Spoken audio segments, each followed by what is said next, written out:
And a very pleasant good evening, football fans, and happy Halloween. And welcome to another edition of Henley High School Football on 104.3 and 960 Sports and MyBasin.com. The season finale tonight between the Hornets and the Vikings comes to you live from Mazama High School. My name is Josh Eldridge, joined by Walter Hartley tonight. Caitlin Rodriguez will be running the camera on the live stream for you in just a little while. Walter, a rivalry game on a holiday.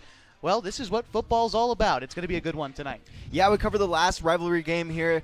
Mazama has been lucky enough to have two rivalry games at home. It'll be a good home court, home field advantage for Mazama tonight as they're playing on turf. They've got their fans in the stands tonight, all dressed up for Halloween. The student section looks pretty full to me. It's going to be a good game tonight. Yeah, you talk about Mazama and their previous rivalry game in the season. It was a win against Klamath Union the first week of the season. So far, that's the Vikings' only win of the year. They're 1-7 overall, 0-4 in league play. The Hornets 5-2 overall in the season, 4-0 in league play, most recently with a really impressive win last week against Marshfield. Yeah, that was a fun game to watch. They threw it a lot last game against those big boys from Marshfield. Tonight, however, against a young team like Mazama, we're looking at a little bit more rushing from Henley tonight. Yeah, certainly expect them to rely on the rushing game and try to keep up the red zone defense. Walter, Henley's defense was the story last week. Oh, yeah. They had great red zone defense thanks to Trapper Kundle and Brody Fullerton. Two great defensive players, made some great stops last night for Henley, and they'll try and keep that up tonight. We are just a few minutes away from kickoff between the Hornets and the Vikings. It's another edition of the Southside Series. Thank you so much for being with us tonight on 104.3 and 960 Sports. Our pregame coverage continues next, so stick around.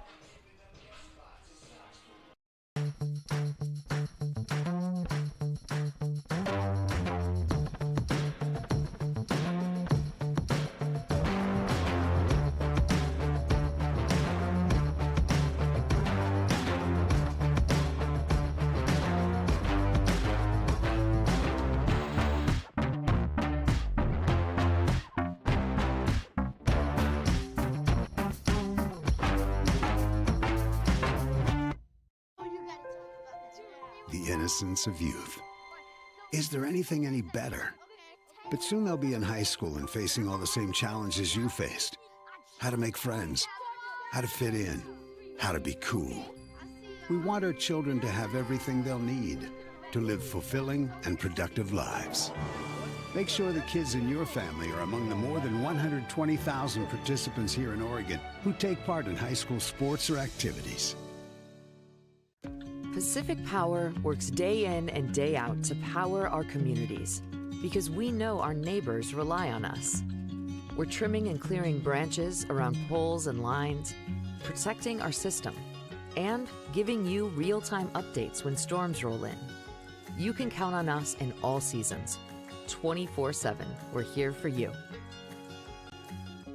Powering your greatness. The cars we drive play an important part of our everyday. Whether we're going to work, dropping off the kids at school, or maybe even on that first date. Vehicles we drive play an important role in all of that. And that's why at Klamath Falls Subaru, we are so passionate about getting you the long-lasting vehicle that you will love. When you come to our store, you'll find that every department is dedicated to caring for our customers, which is why I can proudly send anyone here knowing that they will be treated like family. Stop by and say hi. When you come to Klamath Falls Subaru, you're coming home. Josh Eldridge and Walter Hartley back with you from Mazama High School, the site of Henley football this evening. As the Hornets on the road across county to take on the Mazama Vikings. Let's take a quick look now at how the Skyline Conference standings shape up. This is the last week of the regular season. The Hornets, with a win tonight, could claim the Skyline Conference championship outright. Right now, 5-2 overall and a league-leading 4-0 conference record. Marshfield is in second in the league right now. Their 7-1 overall record is the best overall mark in the conference, but their loss last week against Henley puts them at 3-1 in league play. That ties them up with North Bend. Those two teams play tonight. We'll talk about what else is going on in the conference in just a few minutes, but North Bend third in the conference, 4-4 overall. Ashland is 2-5 overall, 1-3 in league play. Hidden Valley 1-6. They're 1-3 in league play, and Mazama 1-7 and 0-4 in conference play. Want to take a quick look now at the state as a whole. Take a look at what's happening in the top 10 in the state of Oregon. Now, we're using the OSAA rankings at this point, not the coaches poll like we had been using earlier in the season.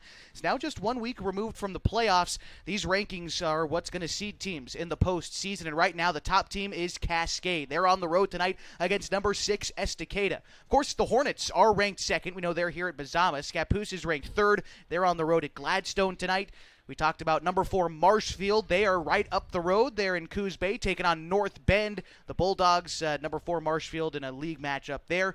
Tillamook, number 5, is on the road against Seaside tonight. We already talked about number 6 Estacada playing Cascade tonight, the top-ranked team in the state. Number 7 is Staten. They're at home against Ontario. LeGrand is ranked 8th. They're at home against Pendleton. Sweet Home has been a nice surprise this year. Started the year undefeated, started 5-0. They're still number 9, and they are at Philomath this evening. And Marist, number 10, the Spartans at home against Junction City to close out the season. 16 teams make the playoffs, 3 from each conference. Hornets battling for a conference championship tonight. We know that Marshfield and North Bend are battling for that 2-3 spot this evening. The one other game going on in our conference, the Hidden Valley Mustangs are on the road against Ashland. Other Klamath Basin teams this evening, the Klamath Union Pelicans are on the road against North Valley. Bonanza is at home against St. Mary's Medford, and Cross Point Christian is also at home tonight. They are playing Camas Valley, and then Lost River actually already picked up a forfeit win. They were scheduled to play Illinois Valley, but the Cougars opting not to play them, and so the Raiders, forfeit winners and league champions, they'll be headed for a postseason berth in the 2A classification. Walter, a lot of good things happening for Basin schools. Klamath Union trying to get a win. They got a good win last week. Henley on the verge of a league championship. Lost River got a league championship. Cross Point Christian's closing in on one. It's a good time to be a sports fan in the Basin. Yeah, absolutely. We've witnessed a couple of great games these last couple of weeks, especially last game against Marshfield.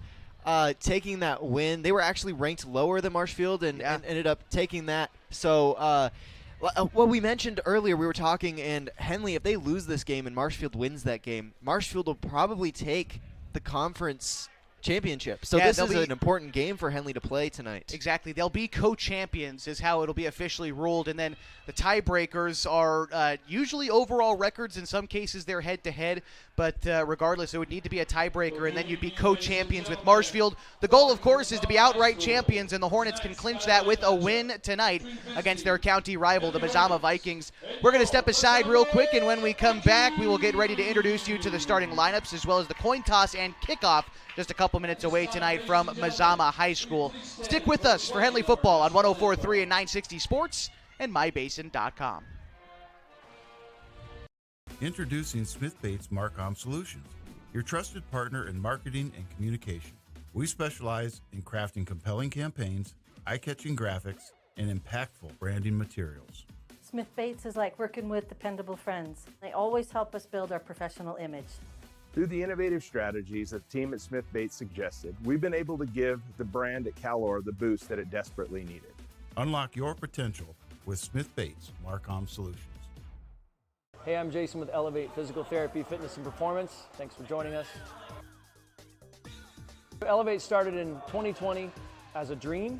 I wanted to open up a clinic of my own, really had a heart and a passion to treat athletes of all ages, and got the opportunity to do it. And wow, this is what's happened.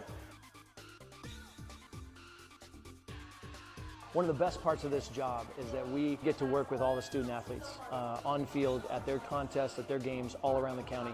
Specifically when you're working with dancers, right, we've got like particular ways of movement that we don't want to necessarily correct, because dancers have a very specific way of moving that's important for their athletic performance.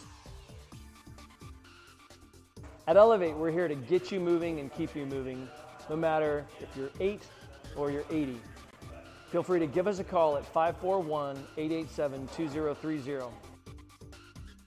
What are your goals? To get stronger, move better, feel healthier? Whatever you are aiming for, Harbor Isles is here to help you. They have brand new cardio and strength equipment. Harbor Isles offers indoor tennis courts, 4 indoor pickleball courts, energizing group classes, expert personal trainers, and a friendly, knowledgeable staff ready to guide you every step of the way. No matter what your goals are, Harbor Isles has everything you need to reach those goals. Stop by and see the difference for yourself. Harbor Isles, lose those reins and get your gains.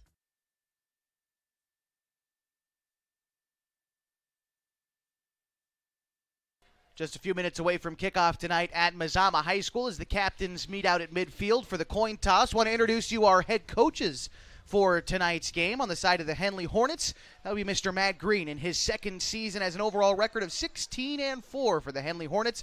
And Coach Orland Culp also in his second season for the Mazama Vikings, 6-12 overall record. Coach Culp, a storied coach in our area down in Wairika and Red Bluff, a coach of 23 seasons before taking over for Coach Vic Leese's Vikings just a couple of seasons ago. This is the second matchup between these two head coaches as the head men for these teams. Last year these teams met. It was a win for the Hornets, 40-8, almost a calendar year ago. Hornets looking for more of the same. They look for a conference championship this evening. One more break on our pregame show, and when we come back, it's time for kickoff between the Hornets and the Vikings on 104.3 and 960 Sports and MyBasin.com.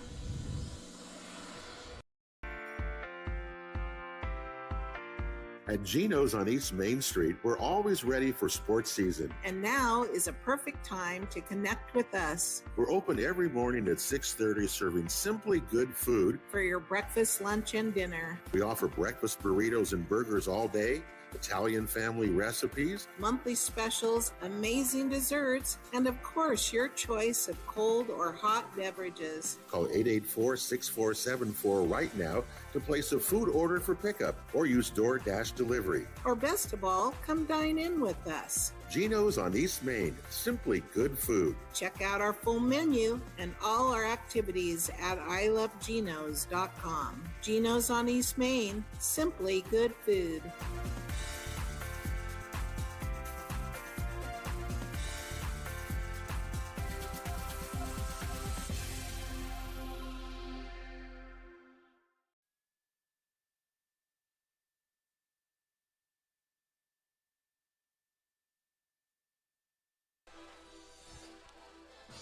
Welcome back to Henley Football on 104.3 and 960 Sports and MyBasin.com. The Hornets look to kick to begin this game. Vikings will receive. Again, the Hornets coming off a big win last week against Marshfield, 5-2 overall. The Vikings haven't won since week 1. They're 1-7 overall on the season. Rivalry typically filled with a lot of high action.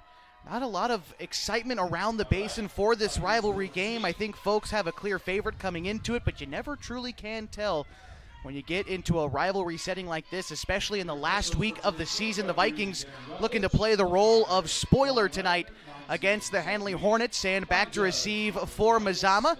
A pair of guys. It's going to be, I believe, that's Brody Mahone, along with Jaden White back there stationed about the 5 for Mazama.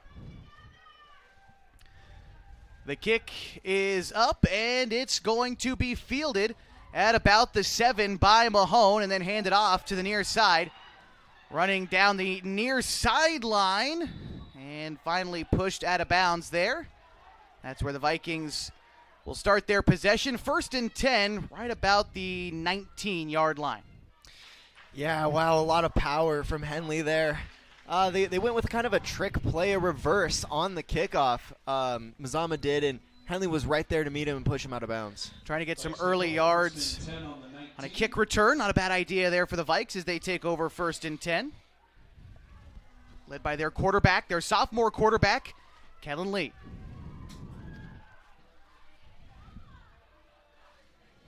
Mahone in the backfield. It's going to be a handoff to him going to the right side. He is hit quickly.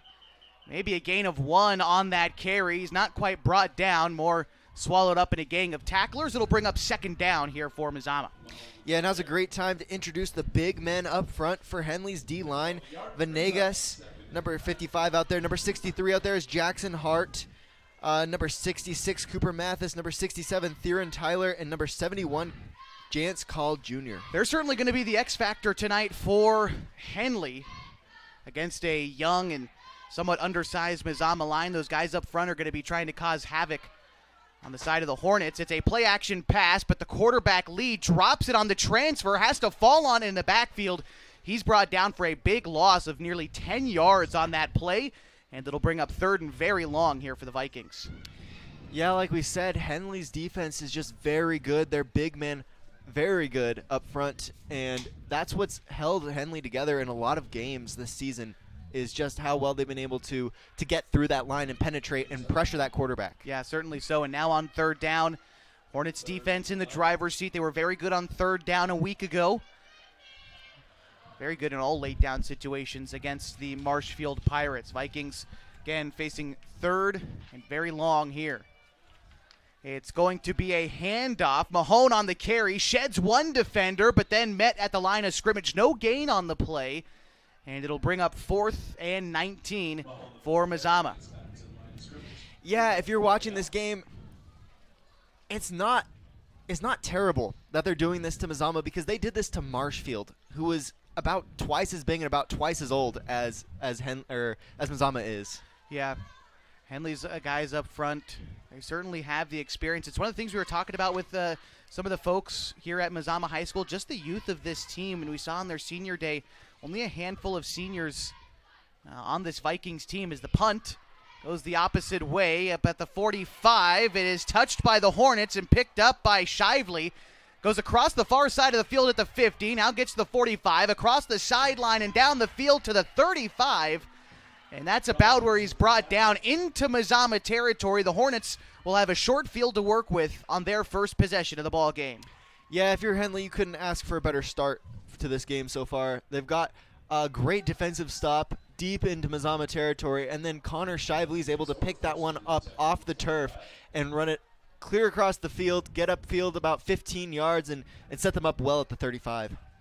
Joe Janney leading the Hornets out there. He's got 3 receivers set out to the near side, 1 out to the left. I believe that's Brunick off the right hip of Janney. Here we go on the 1st and 10 play. It's a play-action pass. They look quickly to the near sideline, and they find Shively. Gets 10 yards downfield and is out of bounds at the 20. And that's a 15-yard reception, good enough for a Hornets first down. Yeah, great moves. We saw 2 great plays back-to-back from Shively, showing off that speed, able to pick up a lot of yards for Henley. He started about midfield and picked up about I'd say about 33 yards in 2 plays. Yeah, that's a very good point on that punt return, and then get this reception here. He actually got a few more yards on this reception than I had thought. It's actually an 18-yard catch instead of a 15-yard catch. Here they go, 1st and 10 from the Mazama 17-yard line as the Hornets drive from left to right. 3 wide receivers out to the left side. It's a play-action pass again. They look on a quick route here to the near corner to Reyes. He dances along the sideline, through past the 5 into the end zone, and the Hornets have an early touchdown and the lead 6-0 with 9:19 to go in the first quarter. Yeah, we saw great quick footwork from Joe, able to set his feet and fire over to the sideline, able to catch Reyes in stride before he was met by Mazama, and Reyes had just enough space to dance around, like you said, get shifty, and able to find that end zone. 18-yard touchdown pass for Reyes. And now Hornets looking to boot in the extra point. It is up, and it is good. The Hornets with a 7-0 lead in just about 2.5 minutes into the ball game. We're going to step aside, and when we come back, more Henley football on 104.3 and 960 Sports and mybasin.com. The Klamath Basin is beautiful, from shimmering Klamath Lake to rich farmlands to the historic downtown. And with an average of over 300 days of sunshine every year, the Klamath Basin is a great place to be. We here at Basin Media Active have been supporting this community for many years, keeping it entertained and informed with friendly faces and familiar voices. You can stay up to date with the latest news, weather, stream live local sports, and check out our community calendar, all on our website, mybasin.com. And you can download our app for free in your app store right now. Basin Media Active, local, community engaged.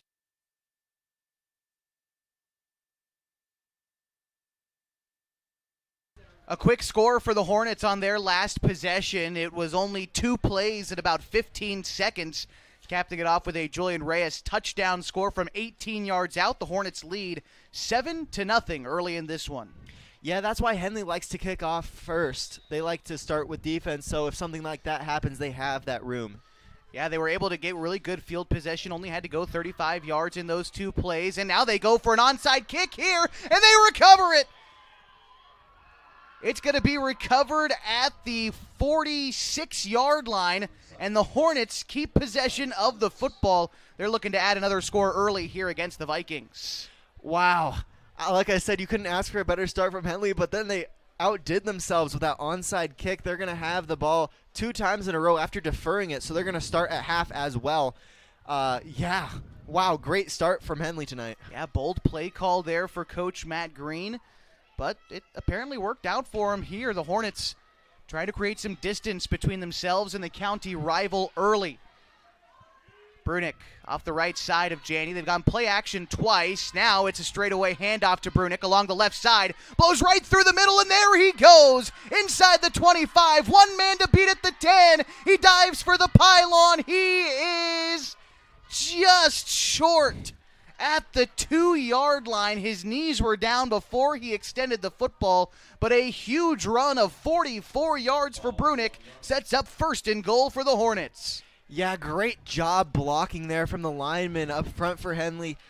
Just a big hole. Brunick untouched until he got up to around the 20-yard line. Great job, and Henley will have it close, about 1 yard short of the end zone. Brody Mahone was the one who made the tackle there for the Mazama, saving a touchdown, but the Hornets have 4 tries to punch it in here. 1st and goal. It's a handoff to Brunick. He plunges up the middle. I think he was stopped just short once more. A good stand for the Vikes on 1st and goal. Hornets will try again on 2nd and goal. Yeah. Nothing really spectacular there except for a great stand from Mazama.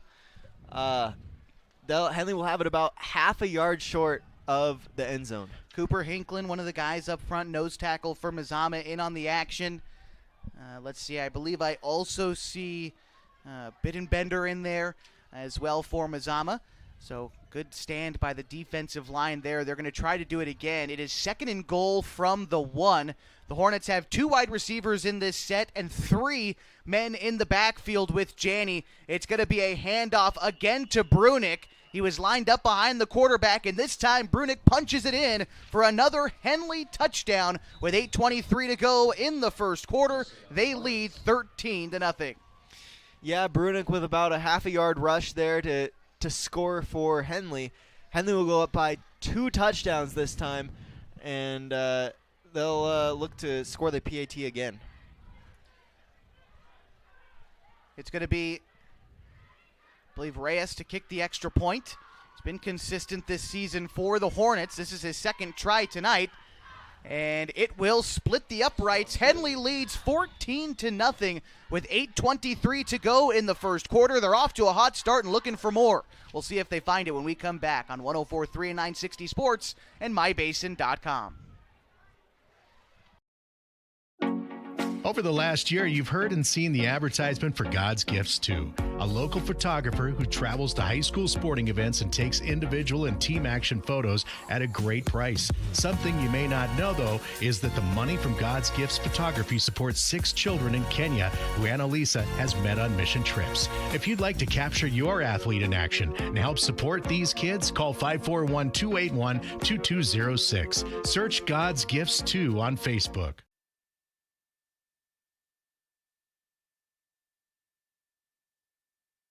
It's the 1st quarter, and Henley already leads 14-0, 8:23 remaining.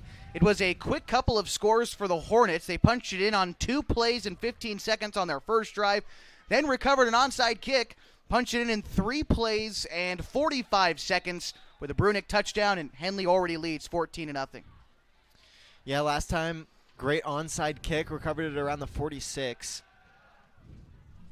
This time, a kick straight away. This is fielded about the 5 by Vanerath. Brings it up past the 15. That's where he's going to be taken down. And that's where the Vikings will start possession at their own 15. Yeah, that was Henry 4 on the play. Great tackle, able to get downfield and tackle Vanerath within the 10-yard line, almost the 5-yard line. Good speed and great tackle.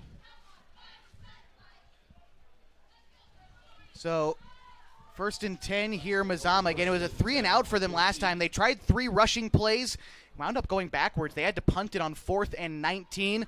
looking for some positive yardage this time against a Henley defense who, at this point in the season, has really found their stride. But here we go for the Vikings. 1st and 10. Mahone lined up back there with Lee. It's going to be a handoff to Mahone. Tries to find room up the middle, but no room to be found. 2nd and 10 underway. Yeah, I wouldn't be surprised if they decide to throw a little bit more coming more into this game, a little deeper into this game. Their quarterback, Kellen Lee, a sophomore, but great player. He has a good arm, and I'm sure they trust him to throw a lot. Yeah, you got to. He's 8th in the state in passing yards so far this season, over 1,000 yards passing. And now he's got an empty backfield, so this might be the first time the Vikings decide to toss the pigskin downfield. Here's 2nd and 11. Lee looking to the sideline. Now sets his offense. Here's the snap. He drops back to pass. Looks the opposite way. The pass is caught by McDonald. Sheds one defender, and he's able to get his way upfield about 3 yards. It'll bring up 3rd and 7. Not a bad play design there for the Vikings, and a good job by McDonald to shed a couple of defenders. Hey, yeah, positive yards. Brings up 3rd and 6. Not a bad way to go. If you can get 3 yards every time, that's a great football team. 7 minutes to go in the first quarter. Henley leads 14-0 against the Mazama Vikings. Again, the Hornets looking to clinch an outright conference championship with a win tonight. Lee again in an empty backfield. 3 receivers to the near side and a tight end. 1 receiver out to the right. They send him in motion. It's Mahone. It's a fake handoff, and he looks downfield. The pass is incomplete. The intended target on that play was Johnny Ladner, the sophomore, but just overshot him there. It brings up 4th and 6. Yeah, he was throwing kind of on the run, his opposite side. An off-balance throw on the run. Just not able to find his man. It's great weather, though, for throwing. Yeah. It's actually not too cold tonight, not like it was last week when it was rainy and windy. It's still a little bit chilly in the basin this evening. It's 49 degrees, but when you're not have to deal with the wind and especially the rain, it becomes a little bit easier. Vikings opt to punt here on 4th down. The punt goes out to about the 50, then takes a friendly Vikings kick into Hornets territory at the 44-yard line. That's where the Vikings will down it as Jace Feeback touches it there. And the Hornets gets ready to start their 3rd possession of the ball game with 6.5 to go and a 14-point lead. Yeah, Henley has not started behind their own 40 so far this game, and they've already scored 2 touchdowns. So far, this has been a great start for Henley, and they haven't really had to face that much adversity. Yeah, they've only run 5 plays, and those 5 plays have produced 14 points. That's not a bad rate at scoring if you're the Hornets. And they did it with all passing plays on their first drive and then all rushing plays on their second drive, too. So they've been able to kind of change up the offensive look so far. Here's their 1st and 10 play, again from their own 44. It looks like it's going to be a sweep handoff to Shively going to the left. Cuts upfield at the sideline, gets past midfield and to the marker. It looks like he was able to gain 10 yards and earn a 1st down for the Hornets. Yeah, that was Reese McDonald on the tackle for Mazama. Great play, able to get over to the sideline and swallow him up before he was able to break it free. He was about the last guy there in front of Shively, so a good stop for McDonald. 1st and 10, the Hornets now have it in Vikings territory at the 46-yard line.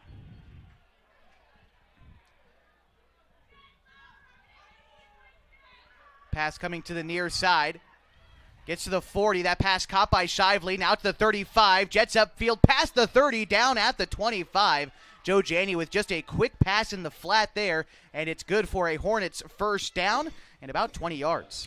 Wow, Shively is so fast. He makes elite defenders look like cones out there on the field. He's able to just run around them and pick up the 1st down.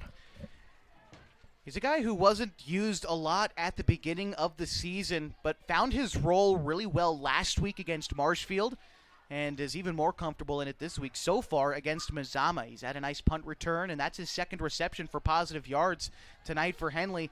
And the Hornets have it 1st and 10 at the 25-yard line. 3 receivers to the left, 1 to the right. The running back, it looks like Kundal off the right side of Janney. Janney It's going to hand it off to Kundal along the left side, has a huge hole up the middle, and dashes right through it for a gain of about 5 yards, and it brings up 2nd and 5. 5 yards on first down is always something that you want, especially downfield, almost to the red zone like they are deep into Mazama territory.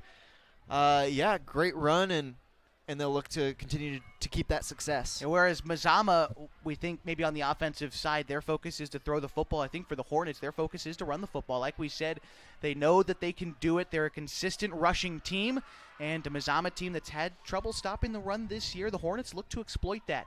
Here's their 2nd and 5 play. Janney with the running back to his left. It's going to be a handoff to the near side. That is Kundal, and he is able to get to about the 16-yard line. Call it a gain of 4, but I think it is just short of the marker. It'll be 3rd and 1 here for the Hornets.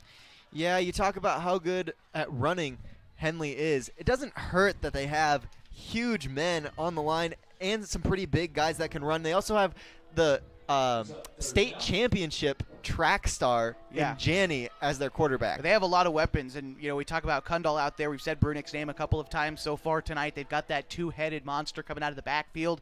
They can switch between those guys as well. It's really a versatile running attack. They've also handed it off to a receiver so far tonight. On 3rd and 1, they hand it up the middle to Kundal, and he plunges forward for a short gain, and it looks like he'll have a Hornets first down. Inside the 15, 1st and 10, Henley.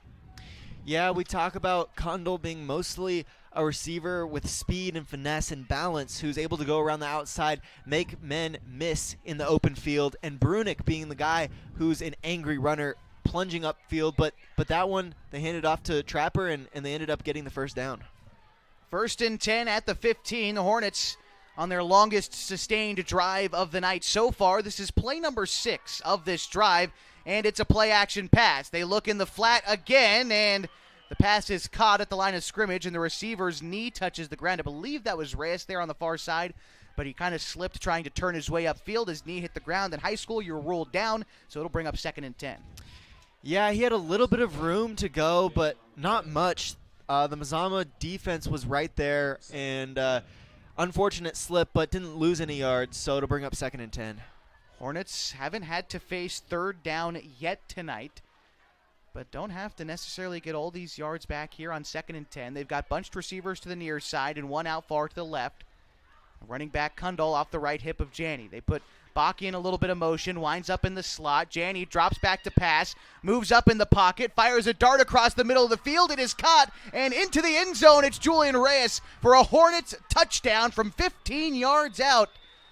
The score will stand, and the Hornets lead 20-0 with 2:50 to go in the first quarter. Yeah, Reyes, his 2nd touchdown of the night. He's having a game tonight. He's been playing really well. Just found a good hole there and a good job of coming back to the football, a 15-yard touchdown catch, and now he'll look to boot through the extra point and make it a 21-0 Hornets lead. The kick is up, and it is no good. It misses wide to the left, so our score remains 20-0. Again, 2:50 to go in the first quarter. That drive for Henley, 7 plays, about 4 minutes, and capping it off with a 15-yard touchdown. Julian Reyes reception, his 2nd of the night. That was a good drive for Henley. They showed us a little bit of everything on that one with the pass to the flat, a couple runs up the middle. Hornets offense seems to be in sync so far, Walter. Yeah, they do. Boy, they look comfortable out there, especially after facing a team like Marshfield and taking them down. They've got all the confidence in the world right now to be able to go out there and do whatever they need to do to get those touchdowns. Trying to rely on the defense on this next series. Mazama, for their part, still looking for their first down tonight. You take a look at the Vikings. We know they can score.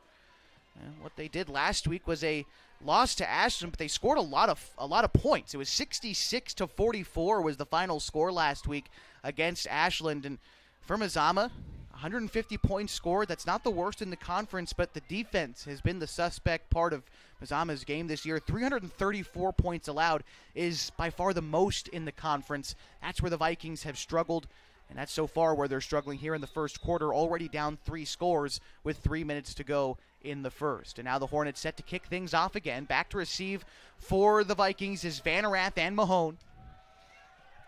Kick is up and out to about the 5. It'll bounce out of the back of the end zone and a touchback. The Vikes will take it over 1st and 10 from their own 20.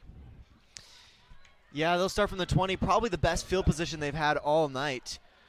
Yeah, they'll look to get something going. Probably throw it a lot. Kellen Lee, like we said, a phenomenal arm talent. And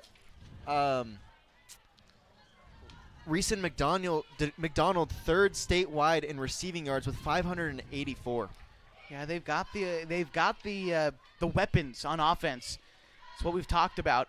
We're going to see McDonald lined up there at the bottom of your screen, right over the number 20, if you're watching on mybasin.com. You've also got Max Rogers lined up there in the slot, and 2 men in the backfield with Lee.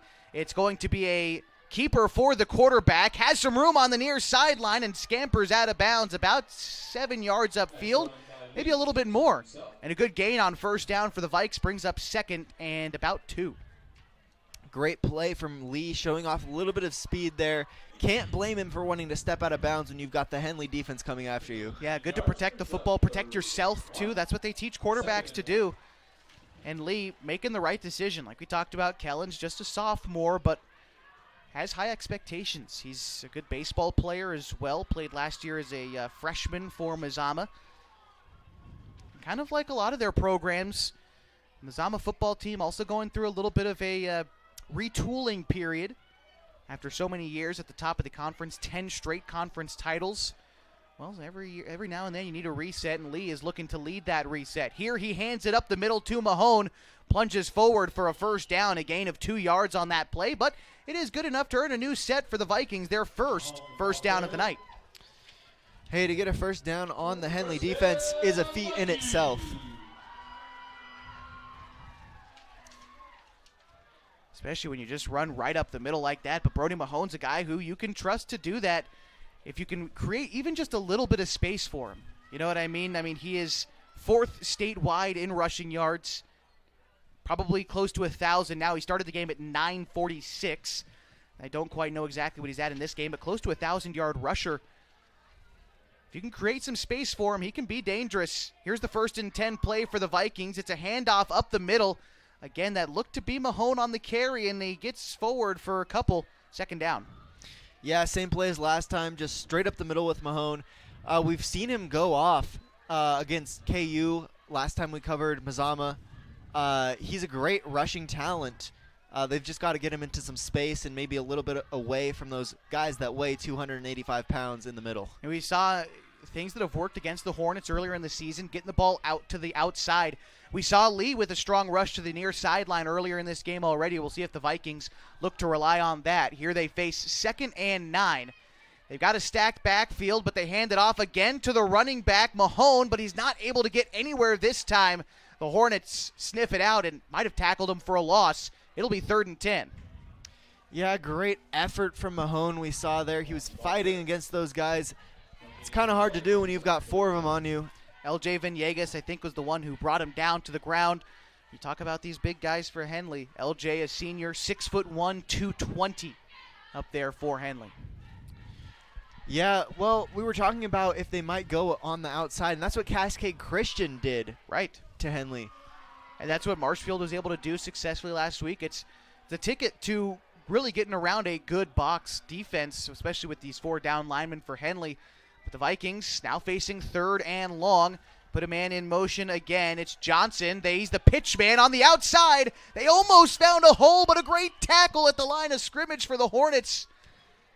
I think that was Jacob Bakke with a great tackle in the open field, bringing up 4th and 7, saving a sure thing first down, and maybe more for the Vikings. A good play for the Henley defense. Yeah, that whole far side was opened up for Mazama. Kind of a lunging tackle. He was a step behind him and laid it all on the line for that tackle and was able to come up with it.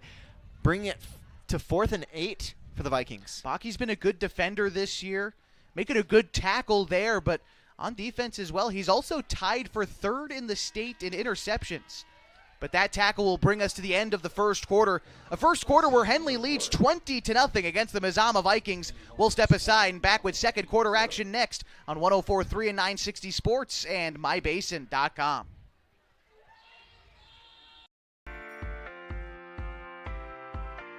At GINO'S on East Main Street, we're always ready for sports season. And now is a perfect time to connect with us. We're open every morning at 6:30, serving simply good food for your breakfast, lunch, and dinner. We offer breakfast burritos and burgers all day, Italian family recipes, monthly specials, amazing desserts, and of course, your choice of cold or hot beverages. Call 884-6474 right now to place a food order for pickup or use DoorDash delivery. Or best of all, come dine in with us. GINO'S on East Main, simply good food. Check out our full menu and all our activities at ilovegino's.com. GINO'S on East Main, simply good food.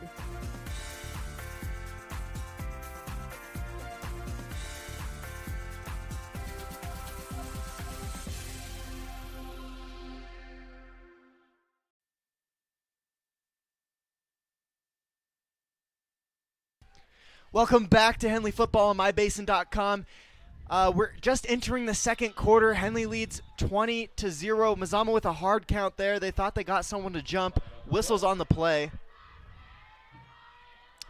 Looks like they did get someone to jump. The white cap down there. Walter, haven't recognized our officials yet. Darren Rutledge is our white cap this evening. The umpire and center judge is Ron Wagner. Zach Weeding is the lineman. The line judge is Martin Balakis. And Tim Murphy is the back judge tonight. Here Mazama goes on fourth down. So after a hard count, Mazama will still be out there to punt. The punt is up.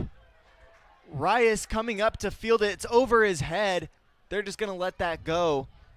And that will be touched by Max Rogers out there for the Vikings. So the Vikings will start, the Hornets will start their drive at around the 24-yard line with 11 minutes and 51 seconds in the second quarter, leading 20-0. Henley's offense has cashed in on each of their first three possessions tonight. Walter, their last drive was their longest one. 7 plays in about 3 minutes. Hornets leading by 3 touchdowns. I look for more of the same from them. Longer, consistent drives where they can just keep their offense on the field and try to protect this lead, even early in this football game. Janney lines up with 3 men to his left side, 1 out to his right. They'll hand that one to Brunick. Fumbled. They'll have to fall on it deep in the backfield. Mazama looks like they've got it. That was just a straightaway fumble on the handoff. Now, the officials haven't actually said yet, but the players have switched sides, and it looks like, the Vikings are going to have some really good field position after an uncharacteristic Henley turnover here in the second quarter. Yeah, Mazama with their best field position tonight by far within the red zone starting their drive. Now, they'll have about 4 plays to try and score this one. If they pick up the first down at the 9-yard line, they'll have 8. But, yeah, great opportunity for Mazama to put some points on the board.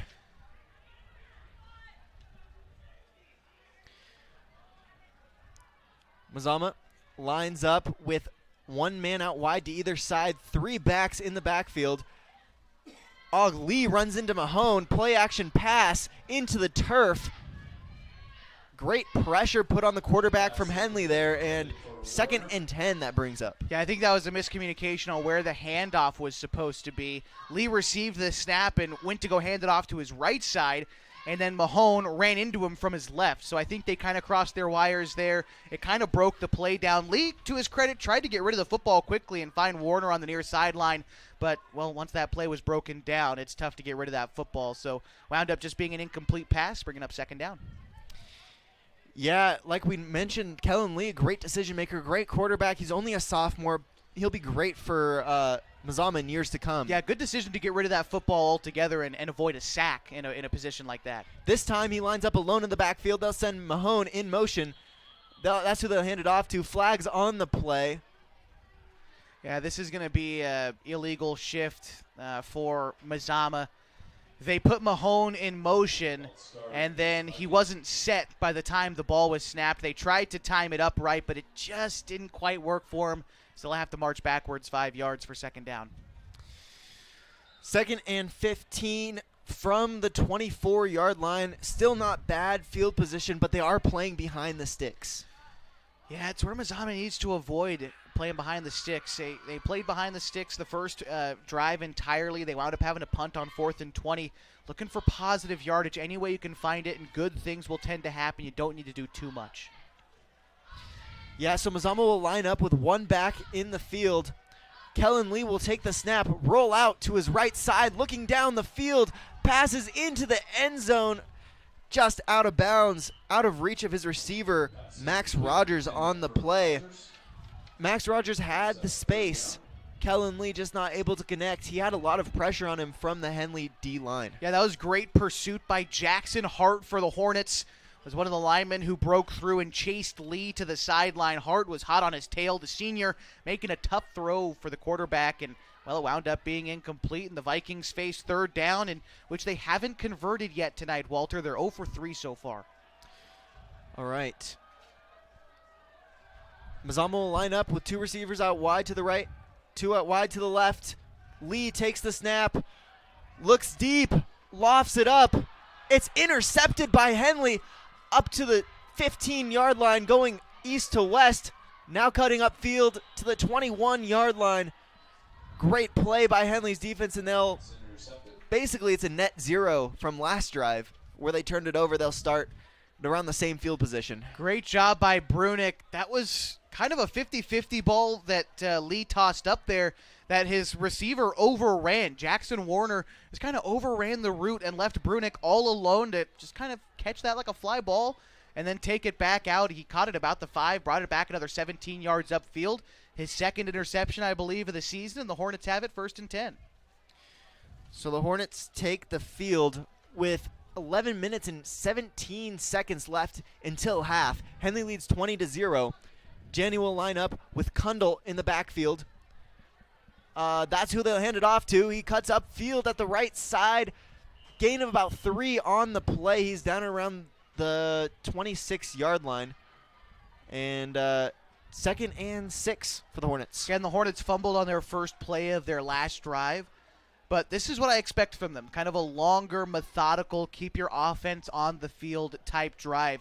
They scored quick early. They might have gotten that out of their system, right? They scored on 2 plays in their first drive, then recovered an onside kick and scored 3 plays later. So expect them to try to stay on the field here.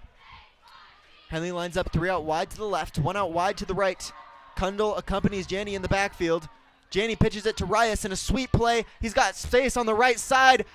No one in front of him. He's tripped up by his shoelaces. He's past midfield, and he's brought down at around the 48-yard line. Gosh, we talk about the speed of this Henley team, and, well, we talk about Janney, and we talk about Kundal and Brunick, and Shively's in there, but they all can do it. I mean, Reyes just took that pitch in the backfield, cut to the sideline, boom, there he goes, and that's a near 20-yard gain, about 25 yards really for Reyes. A great carry for a 1st down. They are just so quick. Yeah, they've got a lot of weapons this year. Henley's looking really good going into the postseason. Henley will line up. Janney, play action pass. This one's to Shively up the left sideline. He's got blockers. He's got space past the 30-yard line to the 25, and that's where he'll step out of bounds. Another big pickup for the Hornets, and they'll be close to the end zone. A well-designed screenplay there, and they used Bakke and Montag as the lead blockers there for Shively. Good job by Janney to get the ball to him quickly, and then Shively does the rest with his legs, and a good gain. 1st and 10. So a couple of great plays for Henley. Brings them within just reaching distance, just touching distance of the red zone. They'll line up with Kundal in the backfield, 2 out wide to the right, 2 out wide to the left. They'll send Rias in motion. Janney sets his feet, fires over the middle into the end zone, looking for Montag on the play, didn't find him. 2nd and 10 for the Hornets. Yeah, he threw it into triple coverage there. I think Janney was really trusting Montag to go up and get that one. Kind of a risky throw all told, even when you're up 20-0. Don't want to throw it into triple coverage. So lucky to get this one back to face 2nd and 10. Yeah. Henley will line up this time. They've got 2 out wide to the left, 2 out wide to the right. They've got Montag and Bakke on the right. They've got Rias and Shively on the left. Kundal will be in the backfield with Janney. They'll send Shively over to the right side now. Janney calls for the snap. Fake handoff out to the right side. Screen play to Bakke. He's got blocking. Picks up about 9 yards on the play, shedding tackles, and he's finally brought down at around the 15-yard line. I'm loving this short passing game we're seeing from the Hornets. I thought they'd rely a little bit more on just that come-after-you running game, but this is something that they've developed over the course of the season, and here in the last game of the year, it's nice to see really work perfectly. Just those quick screen passes that for some reason weren't caught in the beginning of the season are now being caught for first downs. Great job there between Janney and his receivers. Janney lines up with Kundal in the backfield. They've got 3 out wide to the left, 1 to the right. This time they'll hand it up to Trapper. Gets up to around the 15-yard line, pickup of 1 yard. That'll bring up 2nd and 9 for the Hornets in Mazama territory. Nice job by the Mazama defensive line, not being fooled. They're sticking to the process after a couple of screen passes from Henley, some play action here and there. They're dedicated to stopping the run, and especially that run up the middle and stopping it for a short gain there. Yeah, what a great night this is for football. Not too cold, not too hot. The leaves are falling. It's Halloween. It's Halloween. Hallelujah. The Hornets will line up with Trapper in the backfield. They'll fake it to Trapper, hand it to Rias on the sweep.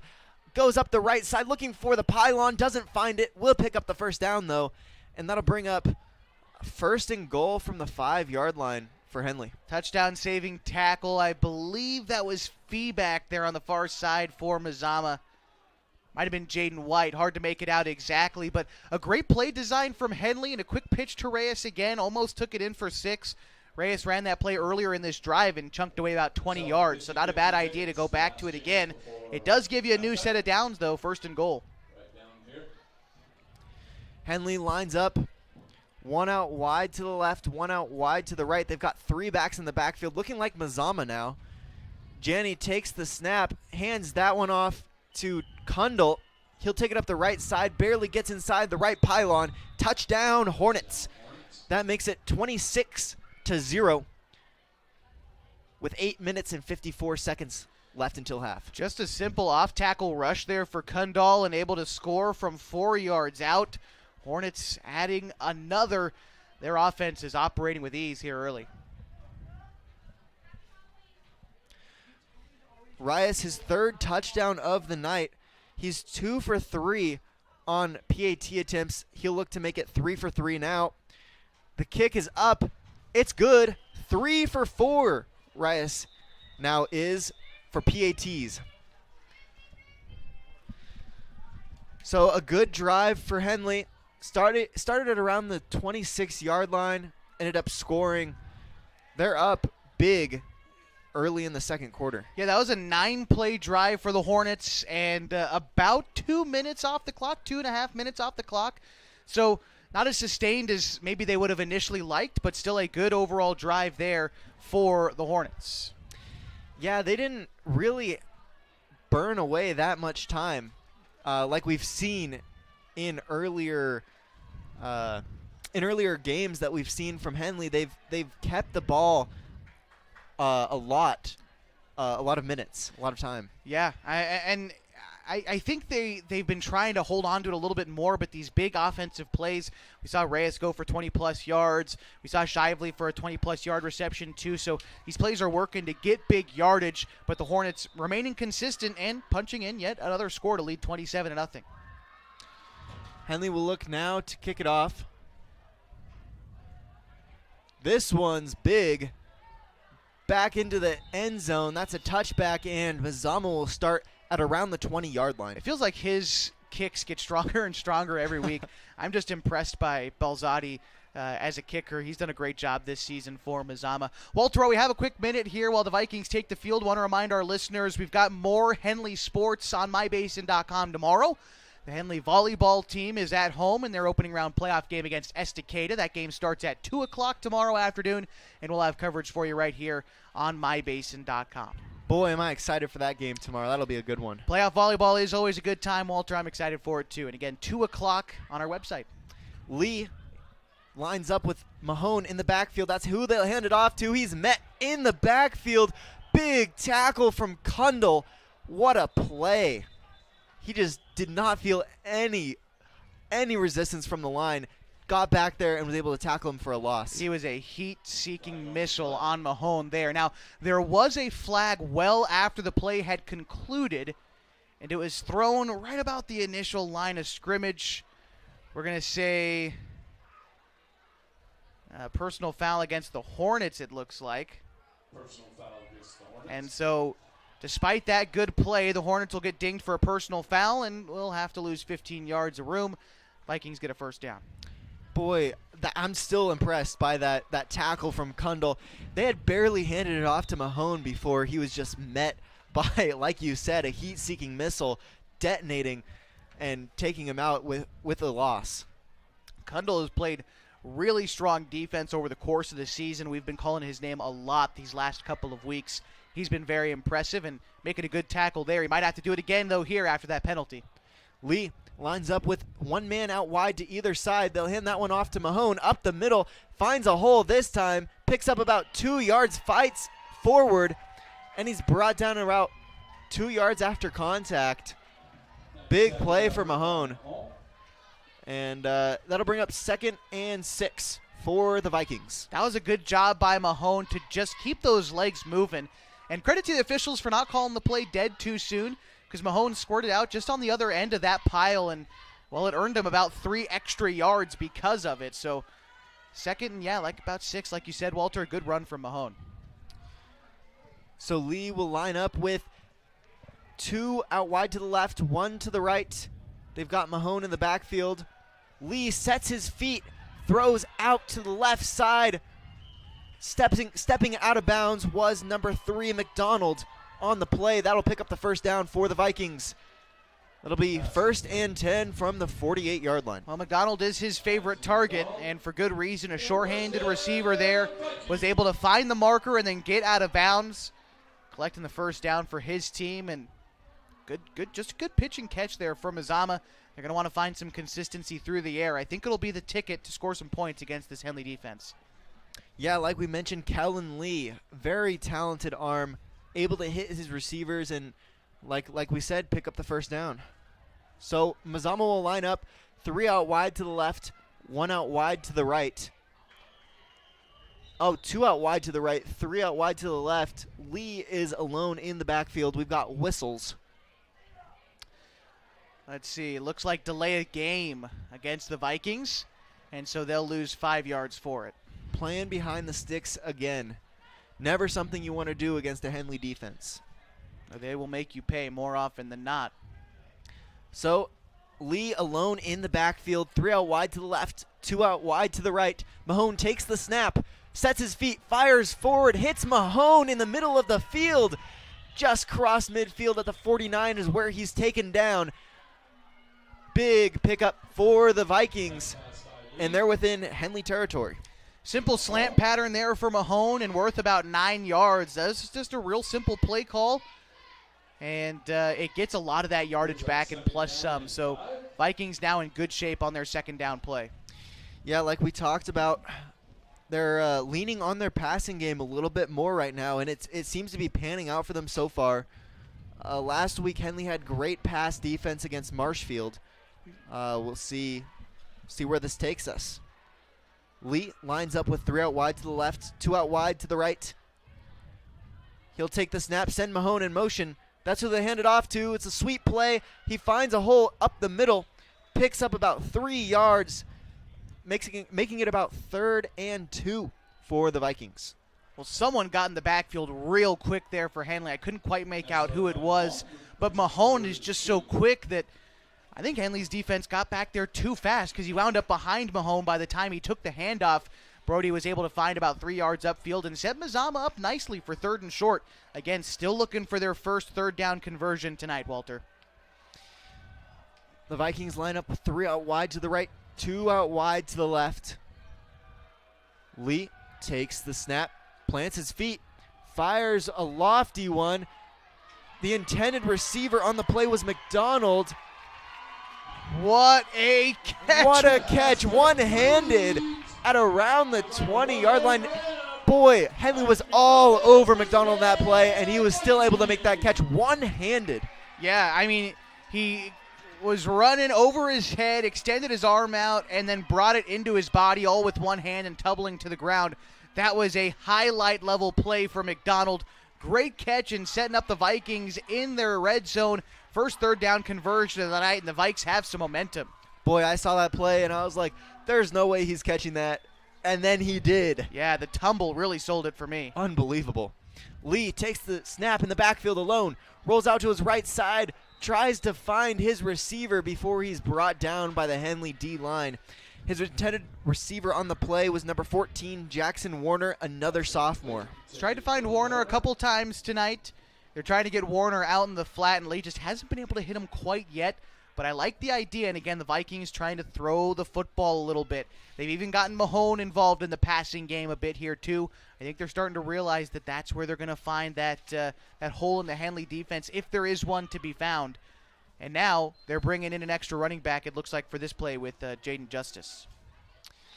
Yeah, Jaden Justice, he's kind of a bruiser of a running back. He really likes to run heavy.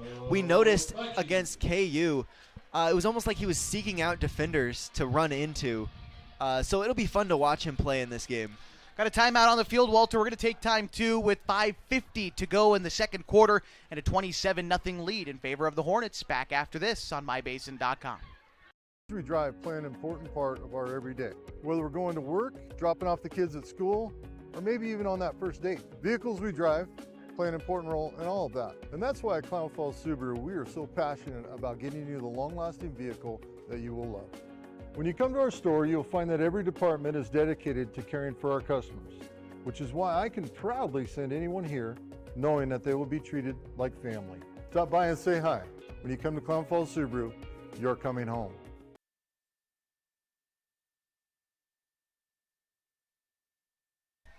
Welcome back to Henley Football on mybasin.com. The Hornets lead 27-0 coming out of this timeout. The Mazama Vikings will take the field with Mahone in the backfield accompanying Lee.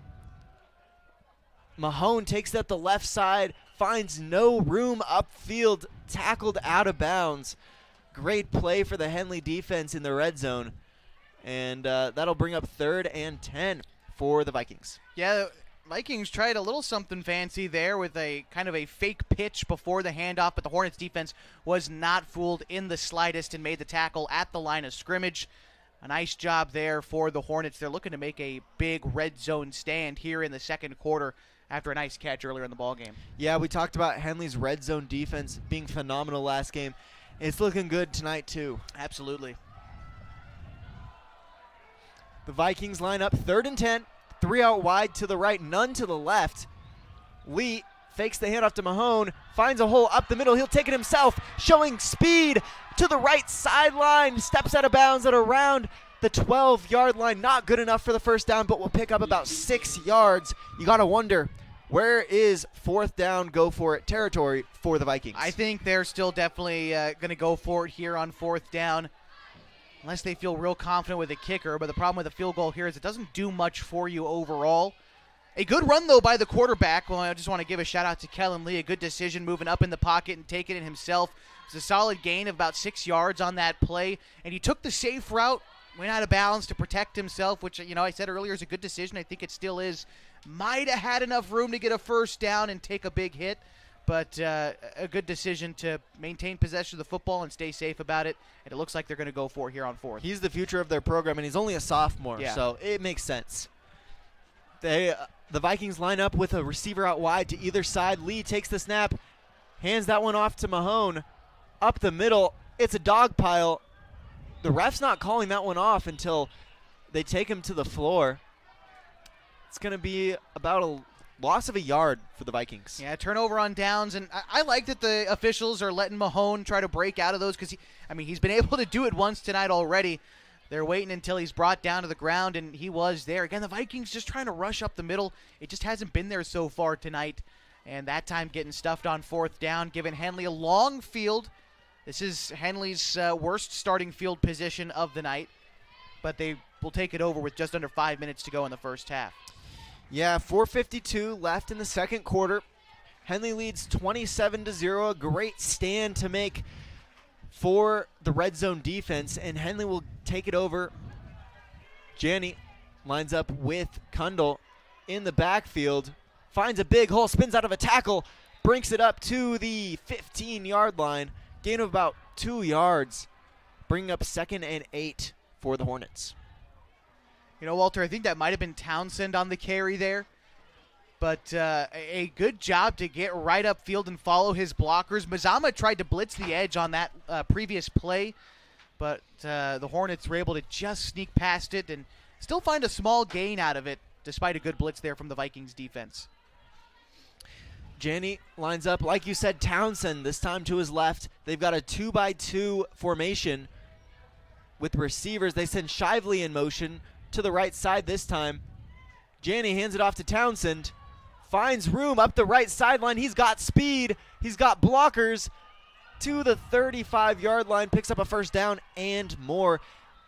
A run of about, I'd say, 20 yards. A really good run there. And the Hornets are starting to figure out what Mazama is doing a little bit on defense, I think. Vikings sending a lot of guys in the middle, and so the Hornets going outside. They're letting the first few guys from Mazama even get into the backfield, so that way, when the runner gets past those first couple of guys, which they've been able to consistently do, there's less men to beat downfield. Their blockers are able to get in front of them, and it looks like the Vikings also pick up an extra penalty to push the Hornets even further downfield after the play, and so it's coming up all Hornets here as we get into the closing moments of the first half. Boy, the Hornets turned that one around quickly, starting at the 12 and now at midfield. It only took them 2 plays. Well, only 2 plays. They're up 27 points with 3 minutes and 54 seconds and counting until half. The Hornets will line up in a 2-by-2 formation. They've got Townsend to the left hip of Janney. They'll send Shively in motion. Janney sets his feet, fires to the left sideline. Doesn't quite find his man. Well, he does, but it's out of the hands of... Did you see what it was? I thought that might have been Baki. It's hard to tell sometimes with this yellow numbers on white jerseys on the far side of the field, so apologies for that. But I think it was Baki, and it looked like Mazama had a pretty good read on that pass as well. It wasn't going to get much after the catch anyway, so it'll stay second down. It looks like our officials having a discussion here on the near side right about the hash marks. Yeah, honestly, sometimes it's better to just drop it if you're going to be tackled for a loss. Yeah, no, you're exactly right about that. Great defense from Mazama to pressure that drop. 2nd and 10 for the Hornets at midfield. Again, Mazama's been sending a lot of guys after the running back and the quarterback in the backfield. It's paid off for him sometimes, but it's also come back to bite him in others. But they're sticking to the game plan. Henley lines up Townsend in the backfield with Janney. Janney sets his feet, fires to the left sideline. That's Shively past the 55-yard line, tackled out of bounds at around the 42-yard line.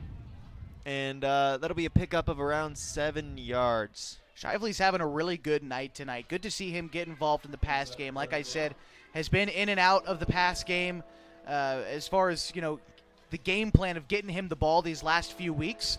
But it's good to see him be a focal point again tonight. He's a good athlete, and I love seeing him get out in the open field. This time, the Hornets line up 3 out wide to the right, 1 to the left. They've got Townsend in the backfield with Janney. Janney sets his feet, fires to the right side, off the hands of Reyes. That'll bring up 4th and 2 for the Hornets. First time Henley's had to face 4th down tonight, and I think that ball just got on Reyes a little quick out of the hands of Janney. The idea of that route is to hit your receiver right as he's turning around, but I think Reyes just turned around a little late. Just got to work on the timing of that play, and it'll be there for him. And now Hornets go for it on 4th. 4th and 2 for the Hornets. Janney lines up with Townsend to his right hip. They've got 2-by-2 formation. They'll send Reyes in motion to the right side. Now they've got 3 to the right, 1 to the left. They'll try a hard count. And now it's a timeout for the Hornets. Didn't get Mazama to jump. Great discipline from the front D line for Mazama. We'll be right back after a quick timeout. This is Henley Football on 104.3, 960 Sports, and mybasin.com.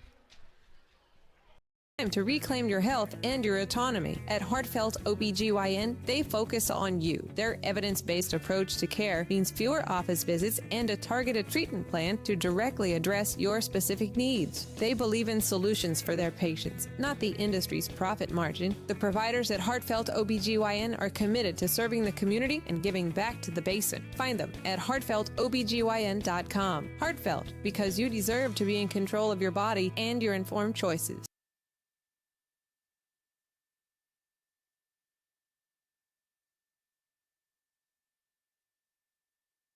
Welcome back to Henley Football on mybasin.com. The Hornets lead 27-0 with 3 minutes and 18 seconds left till half at Mazama. It's 4th and 2 for the Hornets. They're going to go for it. Janney takes the snap, hands that one off to Townsend. He's met at the line of scrimmage. Great play for Mazama, forcing the turnover from the Hornets.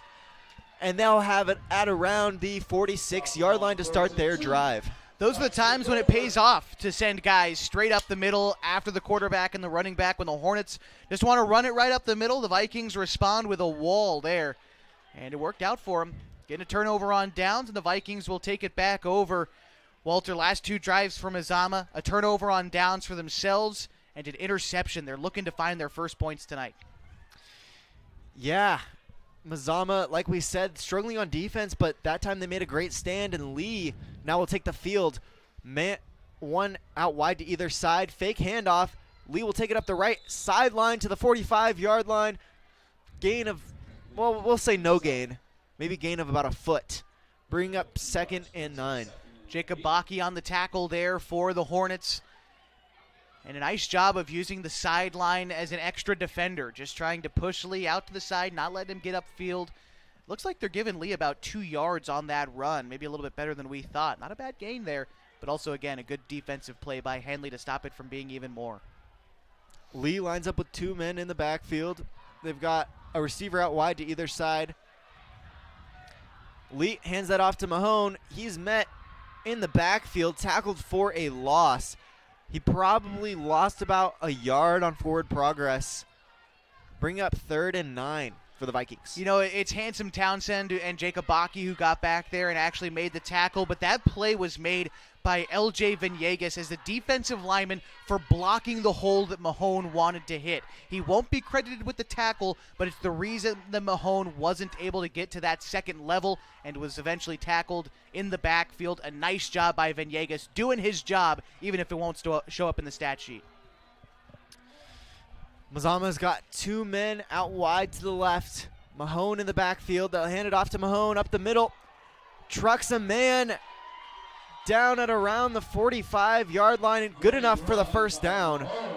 Great tackle there by Trapper Kundle, able to eat that hit and hold on. But first down, Vikings. Johnny Ladner with a good block on that play for Mazama. Abraham Sanchez, a senior, with a nice block as well. But there is a flag down about the 46-yard line. We'll have to sort this out. But, again, can't take away from those blocks that allowed Mahone to get upfield. I didn't see holds on those particular blocks, but we'll see here. Again, Darren Rutledge, our white cap tonight. Yep. So this one's going against Henley. Like you predicted, against the Hornets. And they'll be up to, looks like the 29-yard line, deep into Henley territory, within 9 yards of the red zone. Mazama put together a really good drive before turning it over on downs last time out. 11 plays and, about 4 minutes off the clock. Couldn't punch it in. They're looking for points here, Walter. They desperately need them going into the halftime break. Mazama will line up with a man out wide to either side. They've got a tight end there. They've got Mahone in the backfield. Lee fakes the handoff, sets his feet, fires deep downfield, just overthrows his man. That was Jace Feeback, the intended receiver on the play. Yeah, that was what we like to call run straight and try to catch a football. Just a simple streak route for Feeback there. And unfortunately for Lee, just overthrew him. Feeback had some room. If you can run a streak and it works, if you got fast receivers, keep on doing it. Vikings have looked for it a few times tonight. Now, I'm waiting for Lee to hit one because he's been close a couple of times. Just like recess football. But Lee definitely has the arm talent to float it in there to his receivers. Yes, he does. If he's able to get accurate with it, he'll be a dangerous man, no doubt. They've got a man way out wide on the left side. They've got two up, one in the slot, one out wide. They'll hand it off to Mahone, searching the line for a hole to find. Can't find it. Brought down by Henley D-line. Gain of about a foot on the play. 3rd and 10 for the Vikings. Mahone is a veteran runner. He's a junior. It's his first full season as the starting running back, and so he's had this full season under his belt, so he's patient. He knows what his job is, but it doesn't matter how patient you are when there's no holes to be found, and that was just the case there. Didn't have anywhere to go and was swallowed up for no gain. 3rd and 10. This time Lee will line up alone in the backfield. Minute to go. A minute to go. Thank you, Josh. 2 out wide to the left, 2 out wide to the right. Lee calls for the snap, plants his feet, throws to the left side, out of the hands of McDonald. And that'll bring up 4th and 10 for the Vikings. Yeah, definitely want to go for it here if you're Mazama. Deep into Henley territory. 51 seconds left on the clock. Not a ton of time, and you're trying to get points here, like I've been saying. So see what Mazama draws up here on 4th and 10. If they try to go for broke or if they just try to get these 10 yards and set themselves up for success on another set of downs. Again, they've had some success on some deep passes and some passes over the middle. Yeah, they've had a lot of could-have-been plays deep. So we'll see what they go for here. Lee lines up with Mahone to his left hip.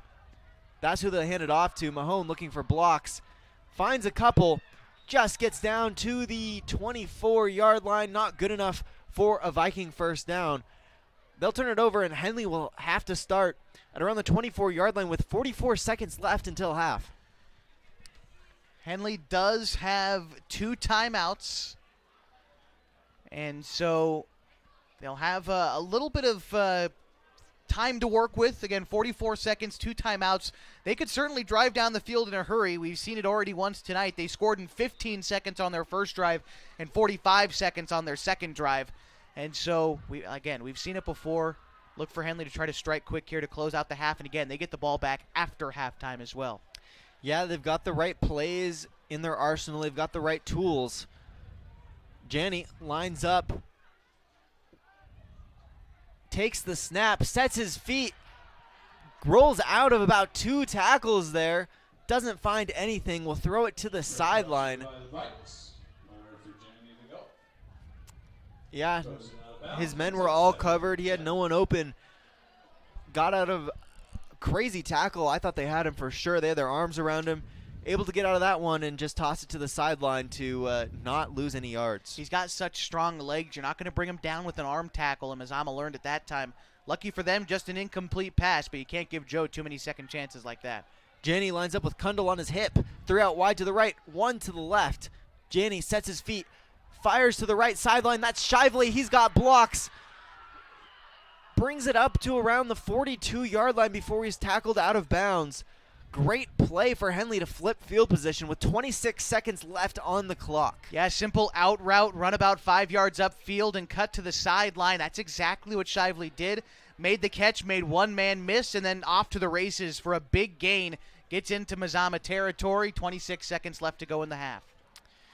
Henley lines up, 1 man out wide to the right, 3 out wide to the left. He's got Kundal on his hip. Janney takes the snap, looks downfield, sets his feet, fires deep. That's caught. What a play. That was Reyes on the play. Caught it around the 6-yard line. And they'll have it 5 yards short of the end zone with 20 seconds left until half. That might have been one of the prettiest balls I've seen Joe throw all season. Just had a perfect arc, was a great spiral, just the right amount of touch. And most importantly, Reyes was able to catch it for a big gain. Nice job there for the Hornets. Yeah, that was incredibly accurate. Beautiful spiral, and Reyes, like you said, caught it. Janney takes the snap, looks into the end zone, fires to Baki, runs into the ref. Ref down. He pops up. Round of applause for the official for popping back up. Took a hit from Reyes. Man, he was right in the middle of that slant route and, yeah, kind of got bowled over. And I think the pass was incomplete, too. Hoping our officials are okay. Blindside hit from the ref. Yeah. We have alternative officials out here for a reason. Usually there's one extra guy floating around here somewhere, but I don't think we need to change after that. We got a tough guy back there as the back judge, Mr. Tim Murphy. Boy, get him some concussion protocol stat. Henley lines up 3 out wide to the left, 1 out wide to the right.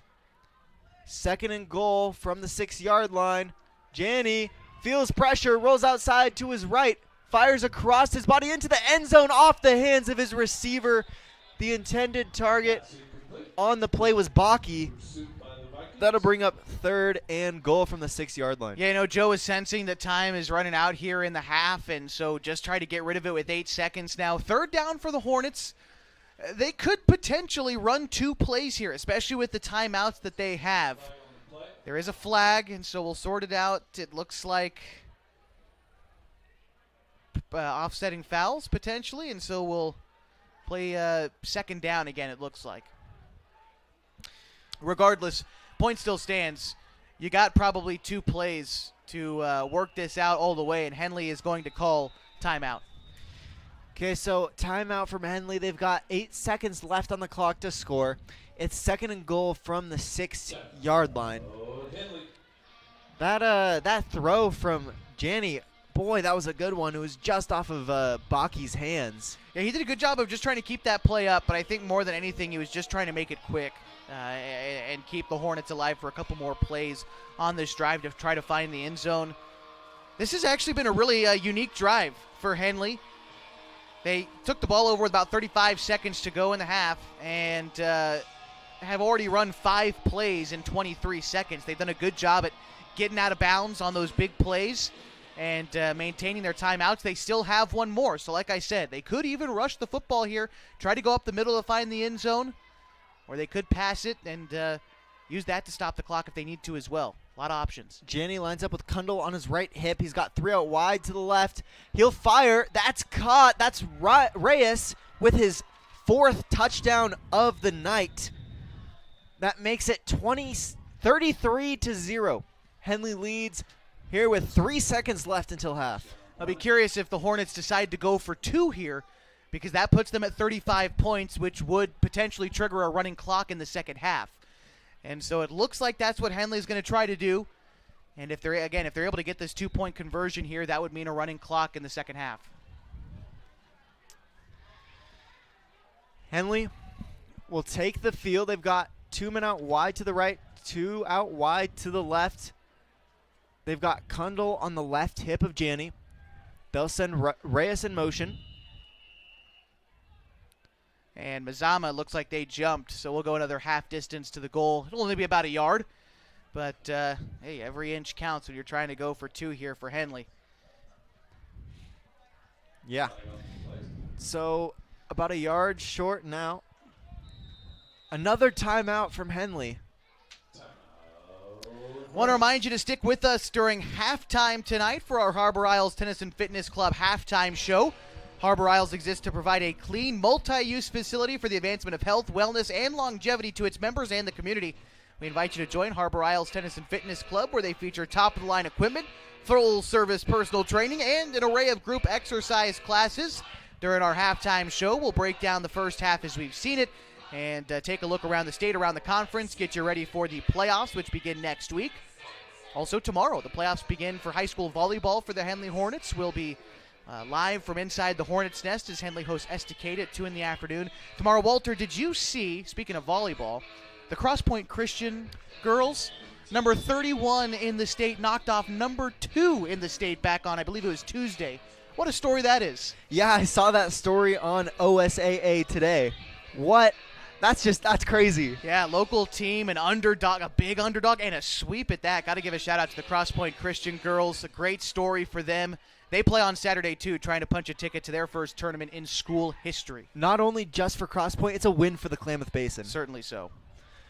Jenny lines up with 3 backs in the backfield. They'll hand that one off. It's into the end zone. Who was that on the play? Looked to me like it was Kundal. I think it was either Kundal or Townsend. Hard exactly to make out who it is.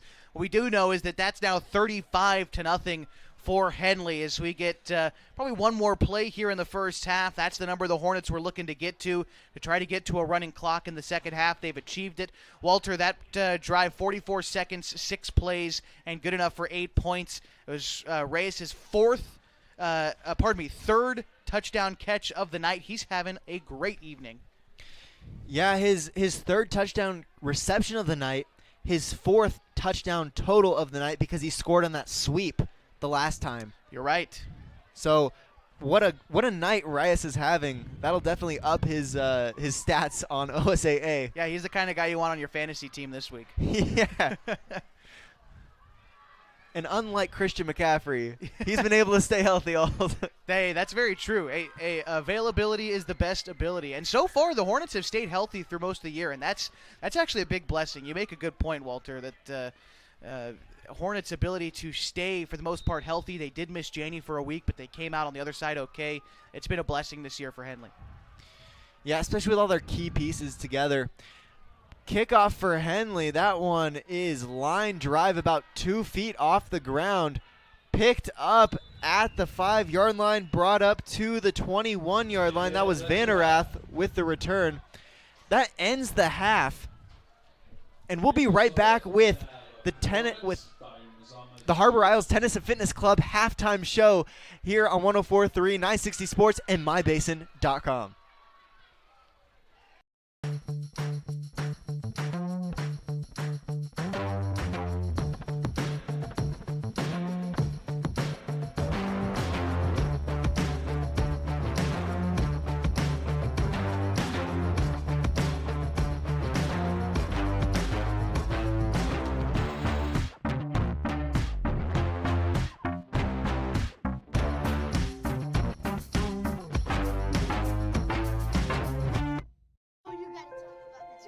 The innocence of youth. Is there anything any better? But soon they'll be in high school and facing all the same challenges you faced. How to make friends, how to fit in, how to be cool.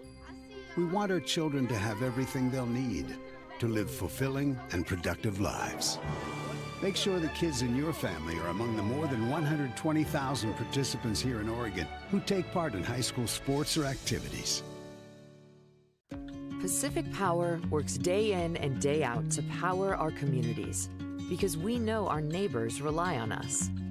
We're trimming and clearing branches around poles and lines, protecting our system, and giving you real-time updates when storms roll in. You can count on us in all seasons. 24/7, we're here for you. Powering your greatness. The cars we drive play an important part of our everyday. Whether we're going to work, dropping off the kids at school, or maybe even on that first date. Vehicles we drive play an important role in all of that. And that's why at Klamath Falls Subaru, we are so passionate about getting you the long-lasting vehicle that you will love. When you come to our store, you'll find that every department is dedicated to caring for our customers, which is why I can proudly send anyone here knowing that they will be treated like family.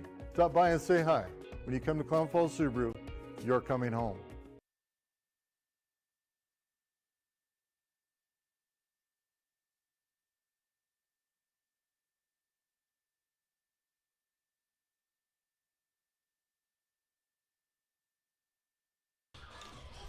Welcome back to the Henley Football on mybasin.com. This is the Harbor Isles Tennis and Fitness Club halftime show. Harbor Isles exists to provide a clean, multi-use facility for the advancement of health, wellness, and longevity to its members and the community. We invite you to join Harbor Isles, where we feature the top-of-the-line equipment, full-service personal training, and an array of group exercise classes. What a game this has been for the Hornets. Reyes having himself a night. 4 touchdowns, 3 receiving touchdowns, and he's got well, 4/5 of the score so far tonight. Yeah, it's really been kind of an opposite game of what I expected. Not in terms of the score, although I don't know if I necessarily anticipated 35-0 at halftime. But I thought Henley was going to be focusing on rushing the football a lot more in this game, and so far it's been 3 passing touchdowns to Julian Reyes. He's had a really good game. Henley's game plan is a little bit different than I thought coming into the game, but boy, has it worked. Their passing game has looked really, really good tonight. Yeah, well, it's been fun to watch them. It's not something that we expected either, because earlier in the season, they've been mostly deep downfield passes and handoff up the middle because they've got those big boys on the line. But tonight, they've had a lot of screen plays and lateral passes. It's been fun to watch the receivers block for each other and kind of find space in empty field, get shifty a little bit.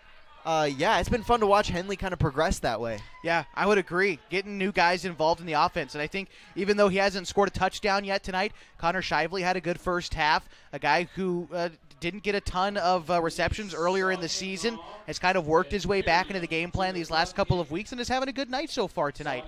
So in a rivalry game, it's good to see the Hornets firing on all cylinders here early. Yeah, speaking about Shively, we saw last game he had couple of saving deflections, some great tackles. He's great. He's been great on defense all season long, and tonight he's really shown on offense. It's been fun to watch him in kind of like a breakout game, the last game of the season, getting ready for postseason, and hopefully they'll have some production there. Yeah, you brought up Henley's defense, and I got to agree. Henley's defense is picking up right where they left off in the last game. You know, a 21-6 win against Marshfield last week. It's no secret that Henley's defense won them that game last week with a lot of red zone stops, and they were able to get Mazama in the same way so far tonight. Mazama punted on each of their first 3 drives, and then they forced an interception, and then back-to-back turnovers on downs. It's just the definition of bend, not break. By the way, that interception was made at the 5-yard line. Could have easily been a touchdown, but the Henley defense coming away with that turnover. They have looked every bit as good as they did last week. And, well, defense wins championships, and that's what Henley's trying to do tonight, is win their conference championship. Well, let's talk about a couple of bright spots for Mazama now. Kellen Lee, Mahone, and McDonald. McDonald had that spectacular catch over there, one-handed. Henley was all over him, and he was just able to sneak out that hand, get the snag, and fall out of bounds. Very skillful play. And those 3 guys you talked about are really the engine of this Mazama team and largely their future as well. You know, Brody and Ryson, they're both juniors, and their quarterback, Kellen Lee, a sophomore. And these are their 3 offensive playmakers. And so they've had decent games tonight. It's been a little bit hard for Mahone to get started on his rushes up the middle, but Mazama's found other ways to get him involved. They've thrown him the ball downfield a couple of times. He's made a couple of nice catches, and he has found some room on the ground as well. It's just so hard when you talk about these guys from Henley, and just their size and athleticism. It's tough to find any room on the ground, so hard to take that away from Brody tonight. But I've enjoyed watching Kellen Lee play quarterback as a sophomore. He looks comfortable, and boy, I'm excited to see him not only in the second half tonight, but the second half of his career at Mazama as well. Yeah, well, we talk about these 2 teams. Henley, a very senior, a very veteran team. They've got 24 seniors on their team, whereas Mazama, they've only got 7. So we've got a younger kind of rebuilding team versus a veteran team who was in the state championship last year, looking to do it again this year. You know, the Vikings, they've always been good as far as I can remember. A little bit of a rebuilding phase. You've got to have it once in a while. Every team does. Yeah. And so it's nice to see that this team, while they are rebuilding, they've got great talent from these younger players. I see junior, sophomore, freshman, sophomore for skill players. I mean, most of these players are returning. It's going to be a fun team to watch next year. They're in good hands with the future of their players and their head coach. Orland Culp is a head coach of 25 years all told. This is his 3rd stop as a head coach. Combine that with his time at Wairika and Red Bluff. They are in good hands with this program, and although they haven't been able to put it into a lot of wins this year, certainly no reason to feel down as a Vikings fan moving forward through the next couple of seasons. You're in good hands for sure. Yeah, hey, they kept the Canal Bowl streak alive. So They did do that. All right, we'll be right back with our next segment of the Harbor Isles Tennis and Fitness Club halftime show here on 104.3 960 Sports and mybasin.com. Introducing Smith Bates Marcom Solutions. your trusted partner in marketing and communication. We specialize in crafting compelling campaigns, eye-catching graphics, and impactful branding materials. Smith Bates is like working with dependable friends. They always help us build our professional image. Through the innovative strategies that the team at Smith Bates suggested, we've been able to give the brand at Calor the boost that it desperately needed. Unlock your potential with Smith Bates Marcom Solutions. Hey, I'm Jason with Elevate Physical Therapy, Fitness, and Performance. Thanks for joining us. Elevate started in 2020 as a dream. I wanted to open up a clinic of my own, really had a heart and a passion to treat athletes of all ages, and got the opportunity to do it. And wow, this is what's happened. One of the best parts of this job is that we get to work with all the student athletes on field, at their contests, at their games all around the county. Specifically when you're working with dancers, right? We've got like particular ways of movement that we want, we don't want to necessarily correct, because dancers have a very specific way of moving that's important for their athletic performance. At Elevate, we're here to get you moving and keep you moving, no matter if you're 8 or you're 80. Feel free to give us a call at 541-887-2030. What are your goals? To get stronger, move better, feel healthier? Whatever you are aiming for, Harbor Isles is here to help you. They have brand new cardio and strength equipment. Harbor Isles offers indoor tennis courts, 4 indoor pickleball courts, energizing group classes, expert personal trainers, and a friendly, knowledgeable staff ready to guide you every step of the way. No matter what your goals are, Harbor Isles has everything you need to reach those goals. Stop by and see the difference for yourself. Harbor Isles, lose those reins and get your gains.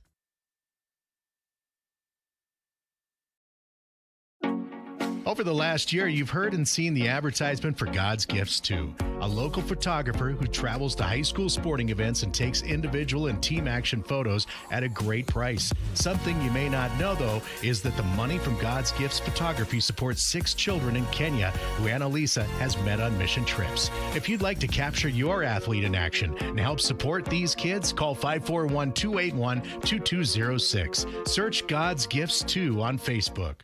The Klamath Basin is beautiful, from shimmering Klamath Lake to rich farmlands to the historic downtown. And with an average of over 300 days of sunshine every year, the Klamath Basin is a great place to be. We here at Basin Media Active have been supporting this community for many years, keeping it entertained and informed with friendly faces and familiar voices. You can stay up to date with the latest news, weather, stream live local sports, and check out our community calendar, all on our website, mybasin.com. And you can download our app for free in your app store right now. Basin Media Active, local community engaged. Threads. There are many threads that run through our region. There are churches and schools and Little League teams that bring us together and bind us into communities. There are roads and cars. There are houses and jobs and businesses, all woven together to make the fabric of our communities. There are financial threads that are part of that tapestry as well. For over 80 years, it's been our pleasure to be headquartered here, providing financial services to generations of our friends and neighbors. From that first savings account to retirement planning and all of the cars and houses and groceries in between, we keep your money local, investing it back into our communities, adding more threads to the fabric to make our communities stronger. Pacific Crest Federal Credit Union. Find your path.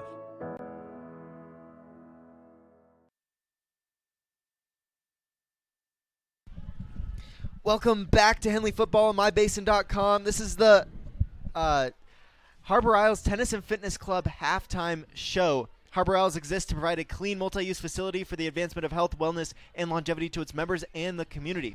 We invite you to join Harbor Isles, where we feature top-of-the-line equipment, full-service personal training, and an array of group exercise classes. So just want to go over the conference standings a little bit, kind of explain how the playoffs are going to work a little bit, and go down the OSAA rankings top 5 games, or top 10 games that are happening tonight. So Henley, they're ranked first right now in the conference. If they win this game, they'll be conference championships. They'll have a couple of home playoff games.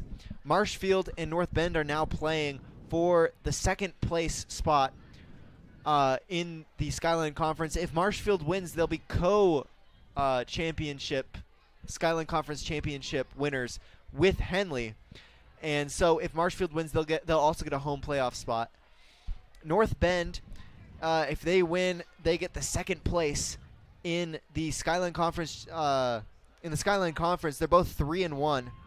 Ashland 2-5, Hidden Valley 1-6, and Mazama 1-7. 0-4 in league. So now going over the OSAA rankings top 10 in their games tonight. Number 1, Cascade is playing at number 6, Estacada. We'll also be covering Estacada's volleyball tomorrow against Henley at 2 o'clock. Tune in at the Hornets Nest. Number 2, Henley is playing here at Mazama. Number 3, Scappoose is playing at Gladstone. Number 4, Marshfield is playing at North Bend. Number 5, Tillamook is playing at Seaside. Number 7, Staten is playing at Ontario. Number 8, LeGrand is playing versus Pendleton. Number 9, Sweet Home is playing at Philomath. And number 10, Marist Catholic is playing versus Junction City. Want to give a couple score updates that we have, Walter, from some other games going on that we're worried about. You talked about Marshfield playing North Bend. At halftime, the score of that game, Marshfield is leading North Bend 27-15. We also know Cross Point Christian is leading Camas Valley tonight. That score is 20-0 late in the second quarter. And right now, Klamath Union is trailing North Valley in that league game tonight. The score there, 27-0 at halftime. The Pels trail. Want to give a shout-out to Kevin Petrick for feeding us the scores tonight. Kevin is typically on air with us here on mybasin.com, but still with his reporter duties, giving us some scores tonight. So always appreciate you, Kevin. If you're listening, thank you very much. But that's how it's happening in the Basin, and we've still got a second half of football to go tonight here, Walter.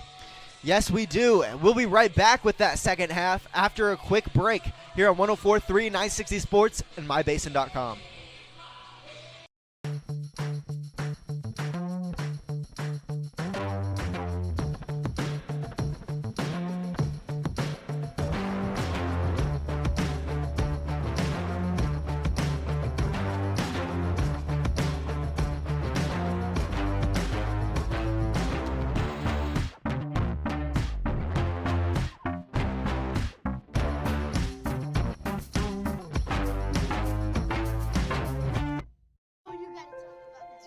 The innocence of youth.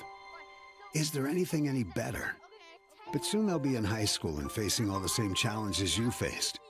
How to make friends, how to fit in, how to be cool. We want our children to have everything they'll need to live fulfilling and productive lives. Make sure the kids in your family are among the more than 120,000 participants here in Oregon who take part in high school sports or activities. Pacific Power works day in and day out to power our communities because we know our neighbors rely on us. We're trimming and clearing branches around poles and lines, protecting our system, and giving you real-time updates when storms roll in. You can count on us in all seasons. 24/7, we're here for you. Powering your greatness. The cars we drive play an important part of our everyday. Whether we're going to work, dropping off the kids at school, or maybe even on that first date. Vehicles we drive play an important role in all of that. And that's why at Klamath Falls Subaru, we are so passionate about getting you the long-lasting vehicle that you will love. When you come to our store, you'll find that every department is dedicated to caring for our customers, which is why I can proudly send anyone here knowing that they will be treated like family. Stop by and say hi. When you come to Klamath Falls Subaru, you're coming home.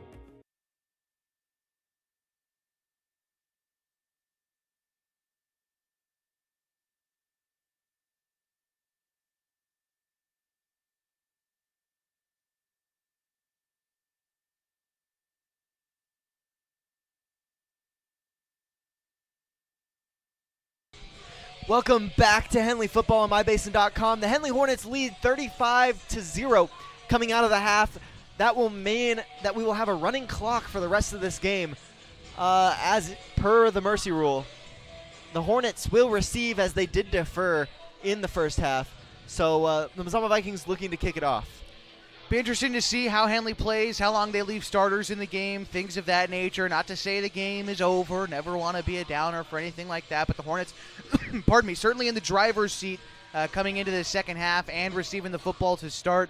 Their passing game has been very spot on tonight, Walter. We talked about that during the halftime show, but again, with the running clock, I just want to see them run the football. Just rely on old reliable here and put this game away. It looks like they might be anticipating an onside kick here for the Vikings.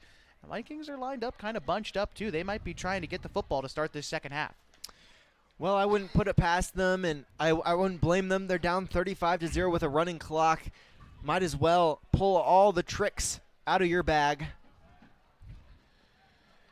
And they've maintained possession of the football last couple times. Well, just turned it over on downs. We'll see how the Vikings start this second half. Vikings kick that one off as a squib kick kind of into the middle of where there's no one at. Reyes receives that one, bringing it up to the 35, to the 40, steps out of bounds at around the 42-yard line. Henley with not bad field position to start this half. I loved the block put on by Henry Four. I mean, he put on a great block to allow Reyes to make a good return on that one. A junior, I can't say much else about that. That was just a quality block. Special teams coach should be proud about that one. So Henley, they'll start at the 43-yard line. Coming out here, we've got 3 out wide to the right, 1 to the left. Janney looking for the snap. He'll take that one out of the hands.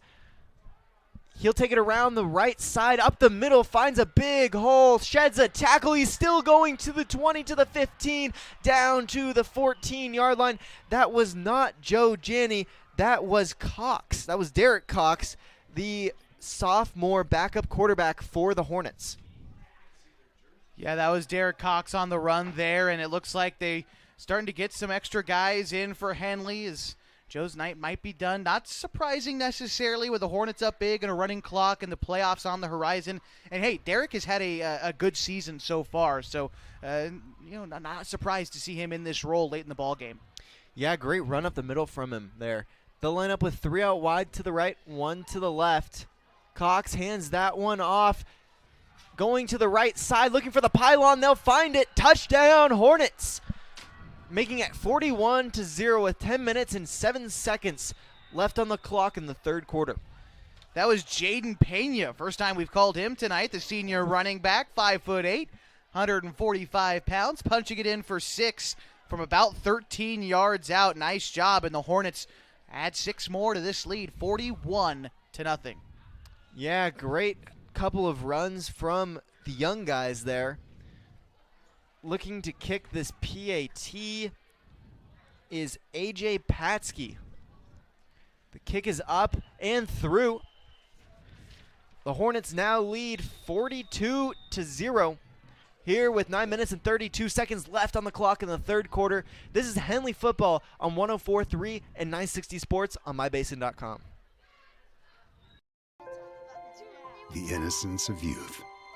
Is there anything any better?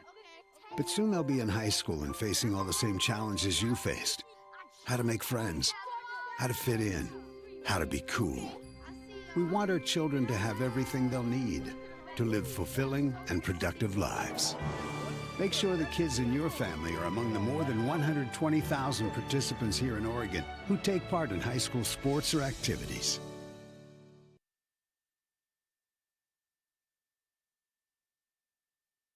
Welcome back to Henley Football on 104.3, 960 Sports and mybasin.com. The Hornets just scored, making it 42-0 with 9 minutes and 32 seconds left in the third quarter. Henley has put in some of their young guys. A great 50-yard rush from the backup quarterbacks, Derek Cox, and then from number 11, Jaden Pena, to punch it in for the Hornets. Yeah, 2 plays and 57 yards later, the Hornets add another score. That kick is strong out of the back of the end zone. That's going to be a touchback. The Vikings will now start at the 20-yard line for this drive. Again, clock is running. Just want to remind everybody, 9:15 and counting to go in the third quarter. Mazama takes over for their first possession of the half. Again, they possessed the ball well in the second quarter. They just couldn't find the end zone. They had a drive go 11 plays in 4 minutes. No points. They turned it over on downs. They had a drive go 7 plays and 3 minutes. Again, no points on that one either. So Mazama, while they're down big, they're still looking to put together a successful offensive drive. Lee lines up with Mahone on his left hip. They'll hand it off to him. Big hole up the middle. He'll take it up about 8 yards, making it second and, well, only about 6 yards in that run. 2nd and 4 for the Vikings. Again, starting to see some extra guys come in for Henley. I suppose not extra. I mean, it's the second string defense. But it's just good reps for them against a Mazama offense, which is good. I know they've been shut out so far tonight, but this is a team that can put up points. And so these are good reps against some quality skilled players in that white and blue uniform down there. Lee lines up, takes the snap, hands that one off to Mahone. Up the middle again. Pickup of about 2 yards there, making it 3rd and 8 for the Vikings. Yeah, like we talked about, Mazama just sticking to their guns. They've got Mahone, a great rushing back, and they'll have 3rd and short. Henley's defense has done a good job on 3rd down tonight. They've only allowed Mazama to convert on 1 of their 7 attempts so far. This is a good opportunity here for the Vikings, 3rd and short, but the Henley defense has come up in these spots more often than not. Lee lines up with a man out wide to the left, 2 out wide to the right. He's got Mahone on his left hip.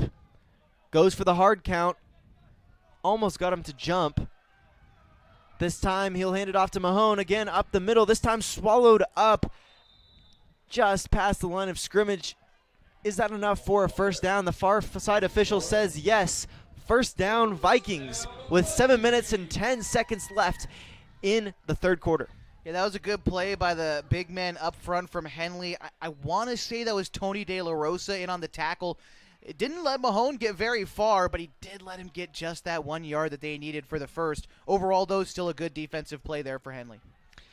Yeah, they've only let him get about 10 yards. Lee takes the snap, hands that one off to Mahone.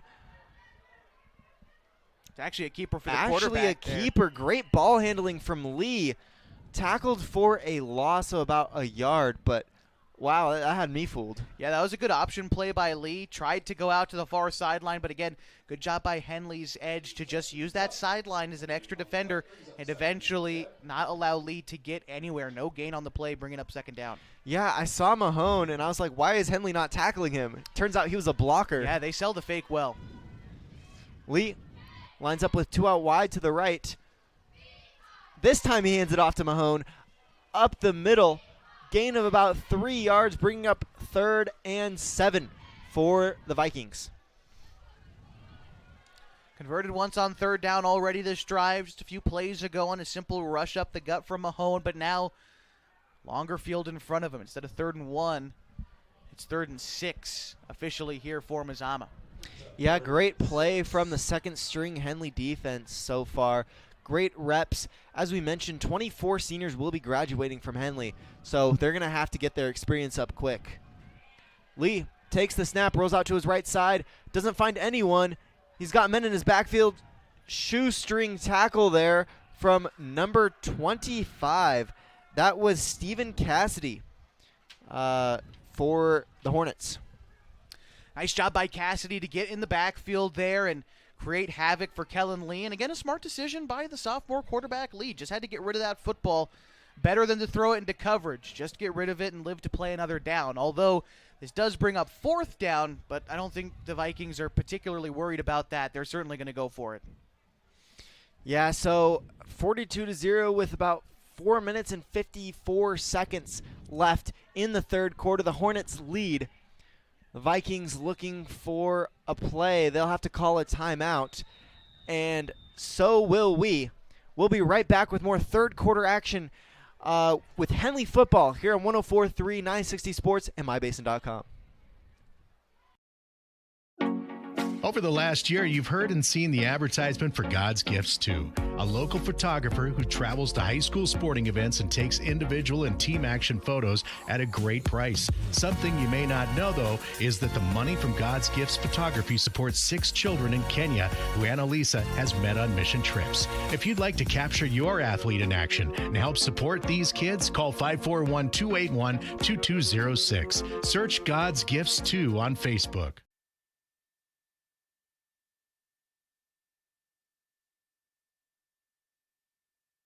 Welcome back to Henley Football on 104.3 960 Sports and mybasin.com.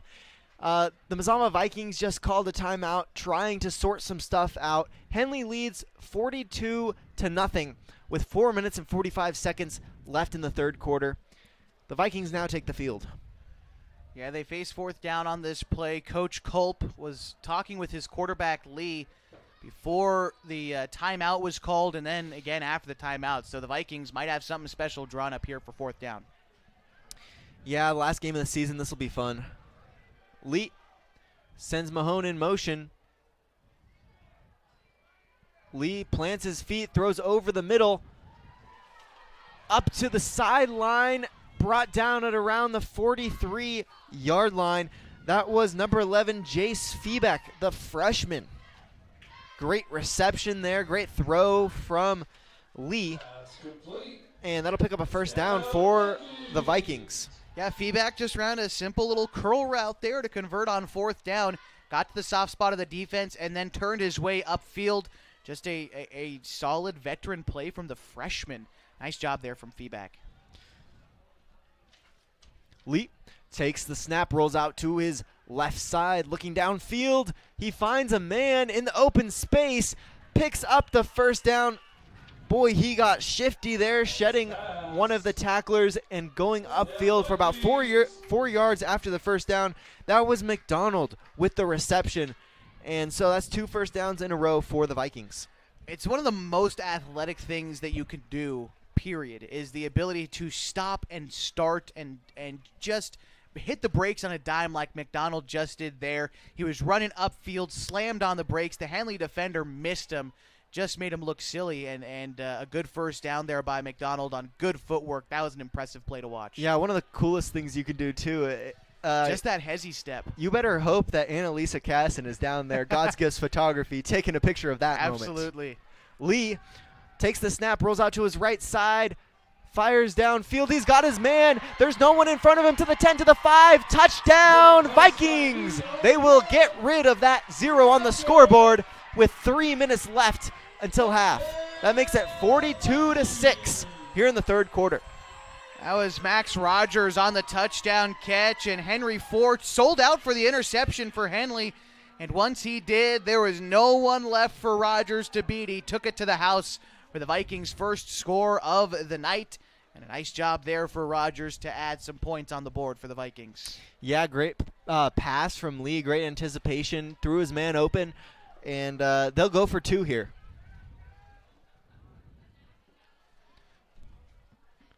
Lee takes the snap, fakes the handoff to Mahone, tries to keep it for himself. He's met in the backfield, trucking on. Will he get it?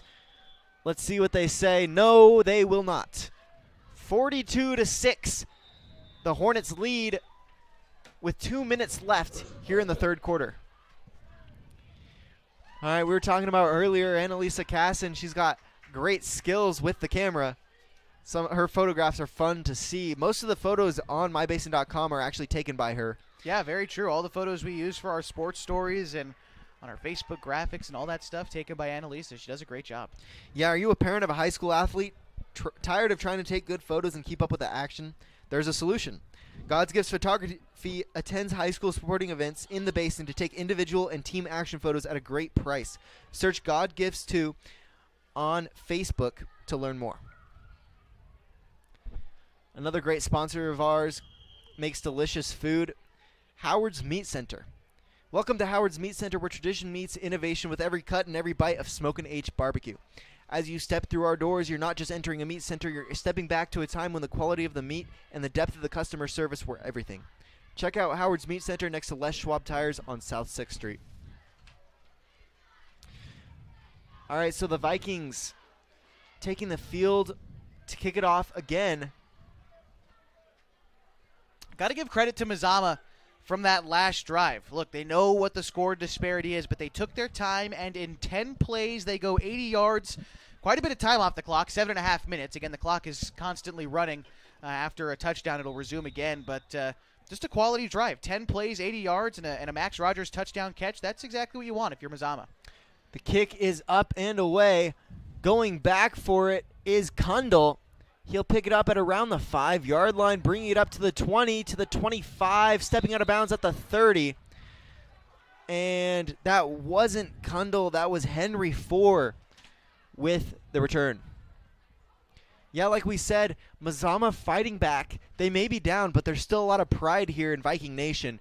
They've been a great football team for so long, and they'll continue to fight.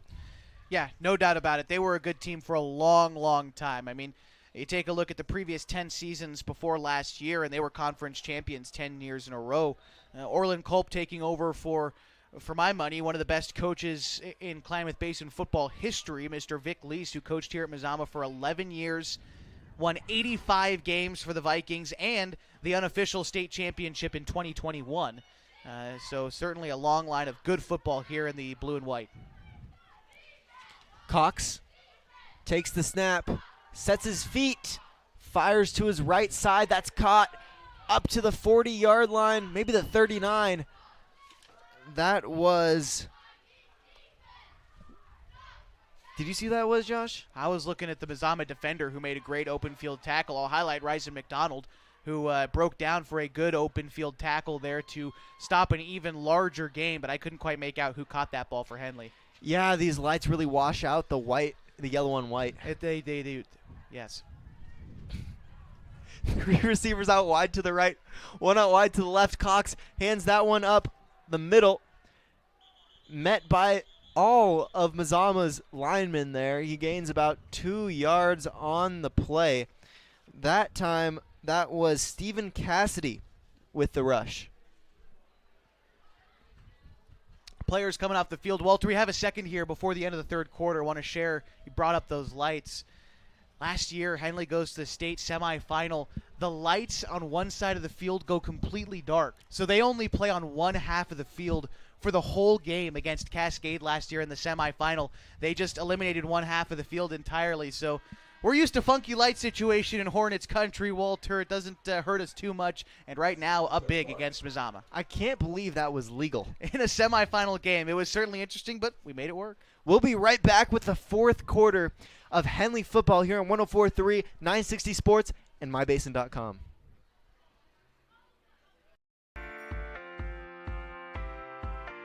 At GINO'S on East Main Street, we're always ready for sports season. And now is a perfect time to connect with us. We're open every morning at 6:30, serving simply good food for your breakfast, lunch, and dinner. We offer breakfast burritos and burgers all day, Italian family recipes, monthly specials, amazing desserts, and of course, your choice of cold or hot beverages. Call 884-6474 right now to place a food order for pickup or use DoorDash delivery. Or best of all, come dine in with us. GINO'S on East Main, simply good food. Check out our full menu and all our activities at ilovegino's.com. GINO'S on East Main, simply good food.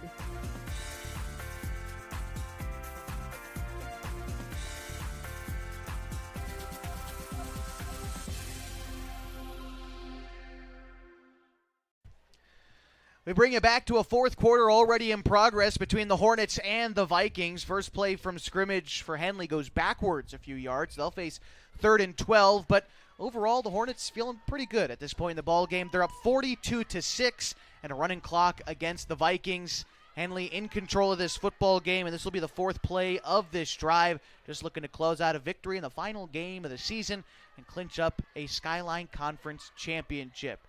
Derek Cox out there. He's got his running back to the right, 3 receivers to the right as well, and 1 receiver out to the left. Cox, a play-action pass, comes out to the near side. It is caught by his man and brought up to about the 44-yard line. There is a flag after the tackle was made.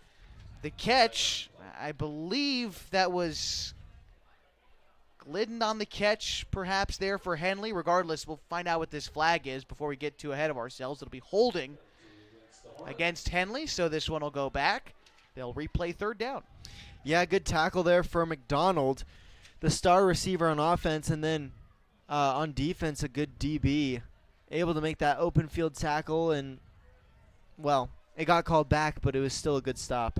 Yeah, and he's made a couple nice defensive plays tonight for Mazama, doing it on both sides of the football. Called his name late in the third quarter as well. It'll be third and very long here for Henley. Call it third and about 20 here from the 29-yard line. Hornets again with their second-string offense in. Derek Cox leading the cause. Joe Janney's night is done, along with most of the receivers. And I want to say Julian Rias again caught 3 touchdown passes earlier tonight.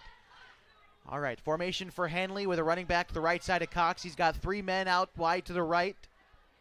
And, to the left, and 1 out to the right. Cox, back to pass, has some time, moves up in the pocket, going along the left side, has a hole, and there he goes to the 40. Now past midfield to the 45, and that's where he'll slide down well past the first down marker, a gain of 25 yards, and a Hornets first down. Yeah, that's the second time he's broken it free for big yard gain. And it looks like Henley will have back-to-back quarterbacks who are dual threats. Yeah, that's exactly right. Derek coming in after Joe. He's a good player overall, a multi-sport athlete, and he's shown off that he can get to the job done at the varsity level. Started a game earlier this season against Ashland, a game that Henley was able to win. So he's got a full varsity start and a win under his belt already. Here's the 1st and 10 play from the 44. It's a handoff up the middle and a short gain on that play for Henley, 2nd and 8. Yeah, he really had nowhere to go on that play, able to truck up for another yard after contact. But Mazama, great job to their D-line, there to meet him, and 2nd and 9. Mazama's done a decent job of stopping that run up the middle tonight. Their big guys have done a decent job contending with Henley. Where Henley has done their damage is on those sweep handoffs to the outside and the deep passes and the quick passes tonight. It hasn't been that typical rushing game for Henley this evening, but now here is 2nd and about 9. Cox with a running back to his right side. It'll be a handoff going to the left and swallowed up in the backfield. No gain on that one, and it'll bring up 3rd down. Yeah, Mazama playing good defense here, stopping every run attempt that Henley has tried to put forth. We'll see if they throw here on 3rd and 11. They've had Derek throw a couple of times so far tonight. He was 7 of 9 against Ashland. Yeah, that was the game he started. Threw a touchdown pass as well. Here he comes out. 2 receivers on either side and a running back to his left. Cox receives the snap, looks quickly to pass, looks to the left side of the field, finds his man. Pass is caught about 7 yards upfield short of the sticks before being brought down at about the 37, maybe 36-yard line. It'll bring up 4th down. Yeah, so about 4th and 4 for the Hornets here. Great defensive stand so far from Mazama, forcing them into another 4th down. We'll see what they can conjure up here. Henley 1 for 3 now on 3rd down chances tonight. They haven't had to face 3rd down too many times this evening, and on 4th down, they are 1 for 2 so far tonight on such attempts. Here they try it again. It'll be 4th and about 3. Similar formation here for the Hornets. 3 men to the right. Running back off to the right side of Derek as well, and it looks like we're going to have a Henley timeout. Up 42-6 with 7.5 to go in the 4th quarter. We'll step aside just briefly here on 104.3 and 960 Sports and mybasin.com.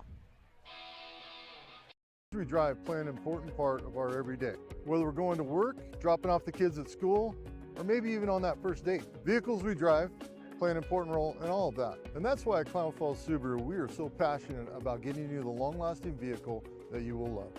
When you come to our store, you'll find that every department is dedicated to caring for our customers, which is why I can proudly send anyone here knowing that they will be treated like family. Stop by and say hi. When you come to Clown Falls Subaru, you're coming home.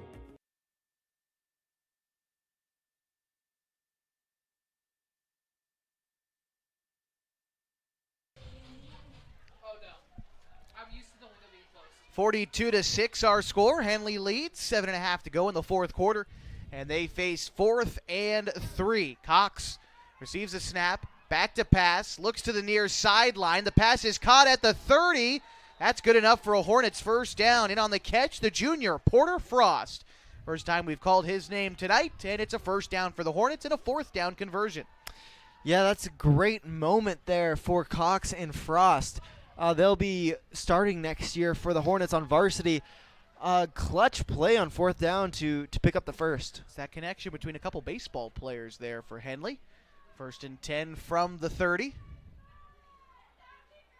3 receivers out to the left side for Derek. It's going to be a handoff, plunging right up the middle, and good for a gain of about 3 yards on that carry. I want to say that was Pena again on the carry for Henley. Tough to make out exactly who that was, but a solid gain of about 4 yards. 2nd down on the way. Yeah, just another stop from Mazama's big boys up front. Able to plug up those holes. Able to pick up about 3 yards was Henley, though. 3 out to the left here for the Hornets. 1 to the right side, and again the running back off the left side of Derek. Derek Cox, the quarterback. Claps his hands, receives the snap, drops back in the pocket, feels pressure straight away, looks downfield. The pass is caught at the 15 and brought down at the 10. That'll be a Hornets first down and a gain of about 17 yards on that catch. They've got it inside the red zone. 1st and 10 from the 12. Boy, Derek Cox, he throws a pretty ball, and yeah, that might translate from baseball, but maybe baseball translates from this. Well, you see a lot of guys who, especially quarterbacks, who were really good baseball players in college as well. I mean, the two that come to mind to me are Patrick Mahomes and Kyler Murray. Russell Wilson. Very true. He was actually drafted by the New York Yankees.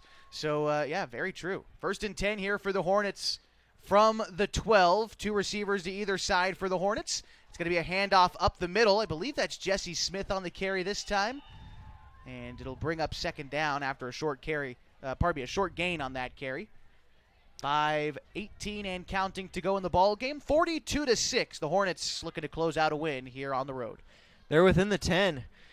It's about 2nd and 6, but the first down marker is about at the 2-yard line there. So they've got I'm assuming they're going for it. Pena will be back there with Cox. I believe that's him back there this time. In similar formation here for Henley. Cox, play action, keeps it inside the 10, dives for the 5. He is just short. There are 2 flags after the play is made, probably for the same infraction, and we'll see exactly what it is once we sort it all out. Again, want to give a shout to our officials tonight, our white cap, Darren Rutledge, our umpire and center judge, Ron Wagner, along with Zach Weeding, the linesman, the lines judge, Martin Balakas, and Tim Murphy is the back judge tonight. We're going to have a personal foul against the Vikings, and so that'll be targeting, it looks like, or a high hit. And that should be a first down for Henley. They'll have it 1st and goal, I believe. That should be an automatic first down, I thought. No, it's going to be 2nd and short. They're going half the distance to the goal in this case. So 2nd and 1 is the official down and distance, and they'll snap it from the 4-yard line. It's going to be a handoff up the middle, stopped at the 2. It'll be a first down. Short of the end zone, though. It'll be 1st and goal here for Henley. Inside 4.5 to play in the ball game. Boy, I'd love to see like a back shoulder, like post route.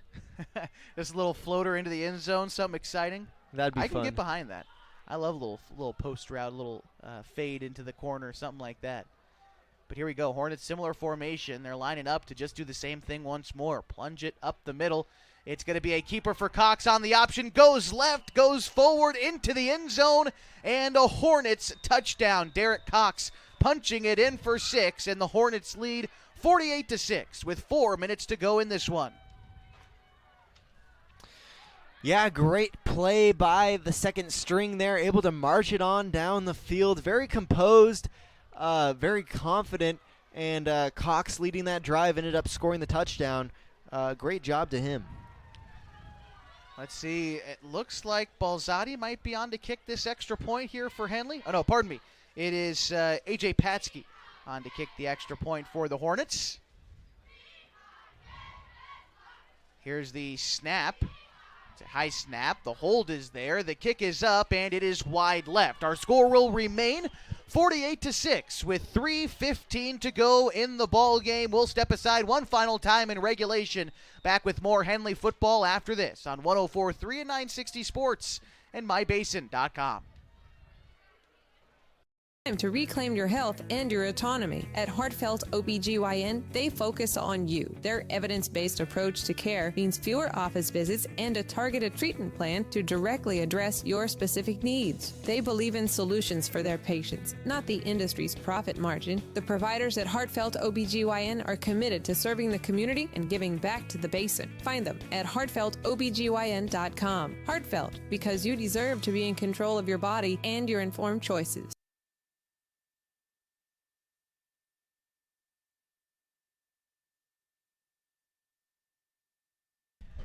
3:15 to go in the ball game. The Hornets lead 48-6. And the clock will resume once this game once this kickoff continues. But that last drive for Henley was exactly what you want in a running clock situation. That was about a 12-minute drive going 14 plays and capping it off with a touchdown again in a running clock situation. That's exactly what you want.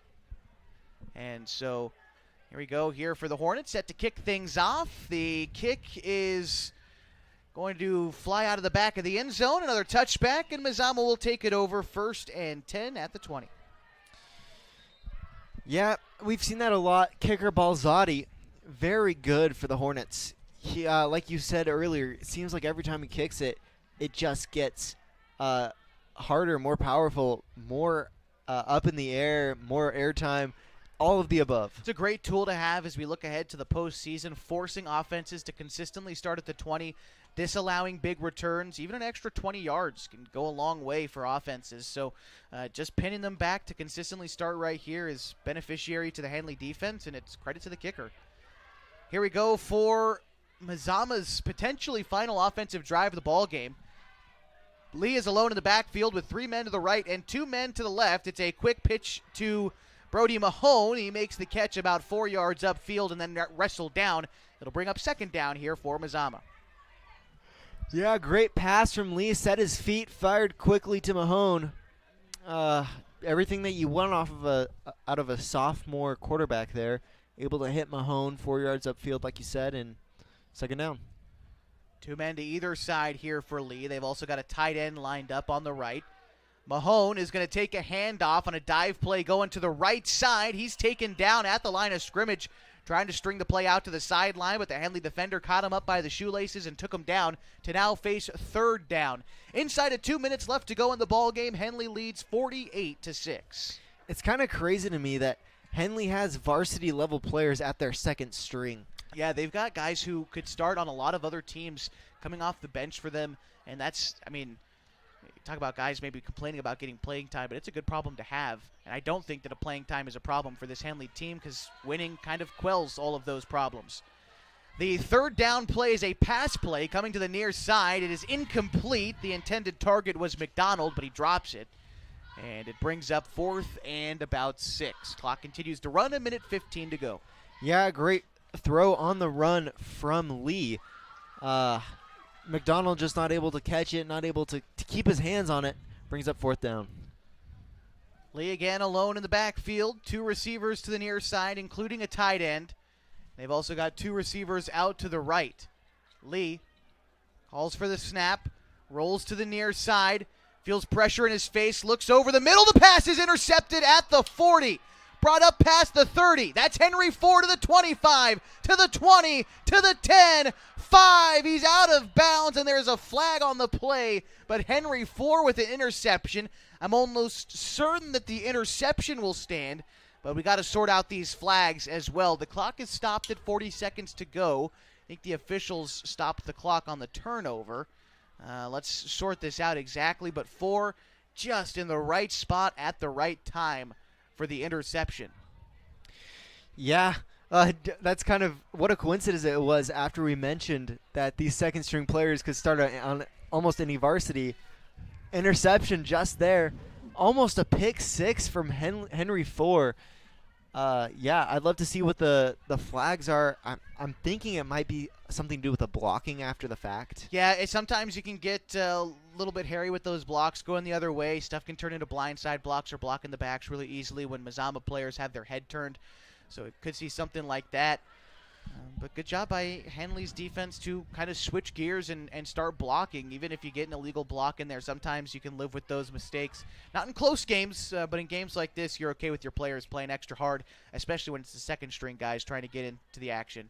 Here's Darren Rutledge breaking up from his officials here. Let's find out the call.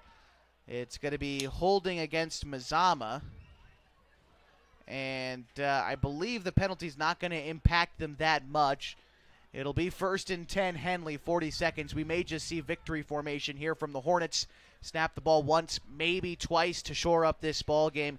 Remember to stick with us in our post-game show. We'll name our Pacific Power play of the game and set you up for a postseason run for the Henley Hornets. Stick with us for what will probably be a fairly brief post-game show tonight. Hornets, they are going to line up in victory formation in at about the 3-yard line. Clock is resumed, and the Hornets going to take their time with this one. They'll come out of Viking country with a 48-6 win. And did we get a timeout called with 30 seconds to go? What's going on here, fellas? Let's wrap this one up. Not quite sure what it was. They had started the clock. And penalty against Mazama, I suppose. Why not? Sometimes I do find this stuff a little bit silly when it doesn't impact the outcome of the game at all. But what are you going to do? One more play. Hornets going to kneel it down. There it is. Victorious against the Mazama Vikings, 48-6, the final score. The Henley Hornets are Skyline Conference champions in 2025. We'll be back in just a couple of minutes to recap this one for you, so stick around for more Henley football on 104.3 and 960 Sports and on mybasin.com.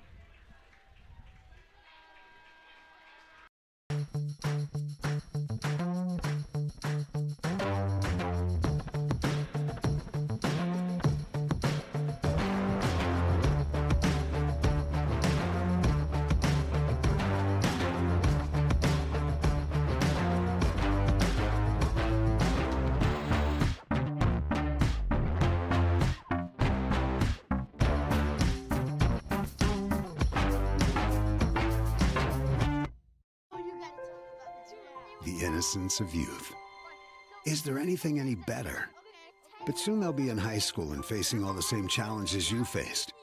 How to make friends, how to fit in, how to be cool.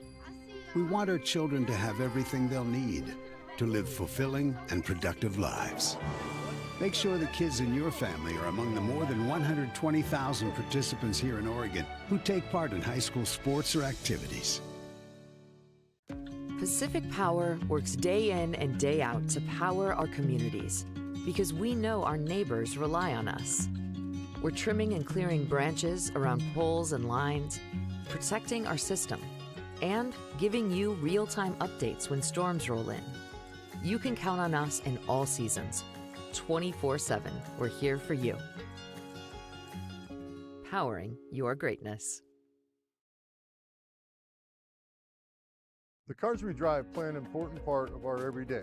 Whether we're going to work, dropping off the kids at school, or maybe even on that first date. Vehicles we drive play an important role in all of that. And that's why at Clown Falls Subaru, we are so passionate about getting you the long-lasting vehicle that you will love. When you come to our store, you'll find that every department is dedicated to caring for our customers, which is why I can proudly send anyone here knowing that they will be treated like family. Stop by and say hi.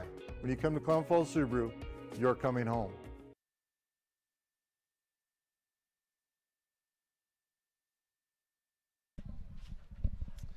Final score tonight, the Hornets claim a Skyline Conference championship with a 48-6 win against the Mazama Vikings. Time now to pick our Pacific Power play of the game. The mission of the Pacific Power Foundation is to support the growth and vitality of local communities through charitable investments. Over the last 5 years, the foundation has awarded over $13 million to nonprofit organizations. Big thanks to the Pacific Power Foundation for supporting this season of high school football in the Basin. Walter, what is your play of the game tonight? I'm going to have to give it to Derek Cox, the second-string quarterback coming in after Janney. It's tough to take the field after Janney, almost like taking the stage after Michael Jackson. But True. Cox took the field, found a hole in the middle, took it up 50 yards. What a play for the sophomore. I would love to see more of him play. You know, for my play of the game, I'm going to go with the onside kick. That was about the 5th play of the game, but it really set the tone for Henley that they were here to play and take no prisoners, and that they did. I mean, they came out with a big win against Mazama, 48-6. This is the biggest win Henley has had over Mazama in quite some time. I don't know when the last time they won by this margin is. Last year they won 40-8, and that was the largest margin of victory in a very long time as well. So Henley feeling good, and Walter, for this one, they're conference champions. Yeah, undefeated conference champions. Yeah, undefeated in conference play. Yeah, you're exactly right. 5-0, and, well, they are pushing forward towards a postseason berth and probably feeling pretty confident. Oh, heck yeah.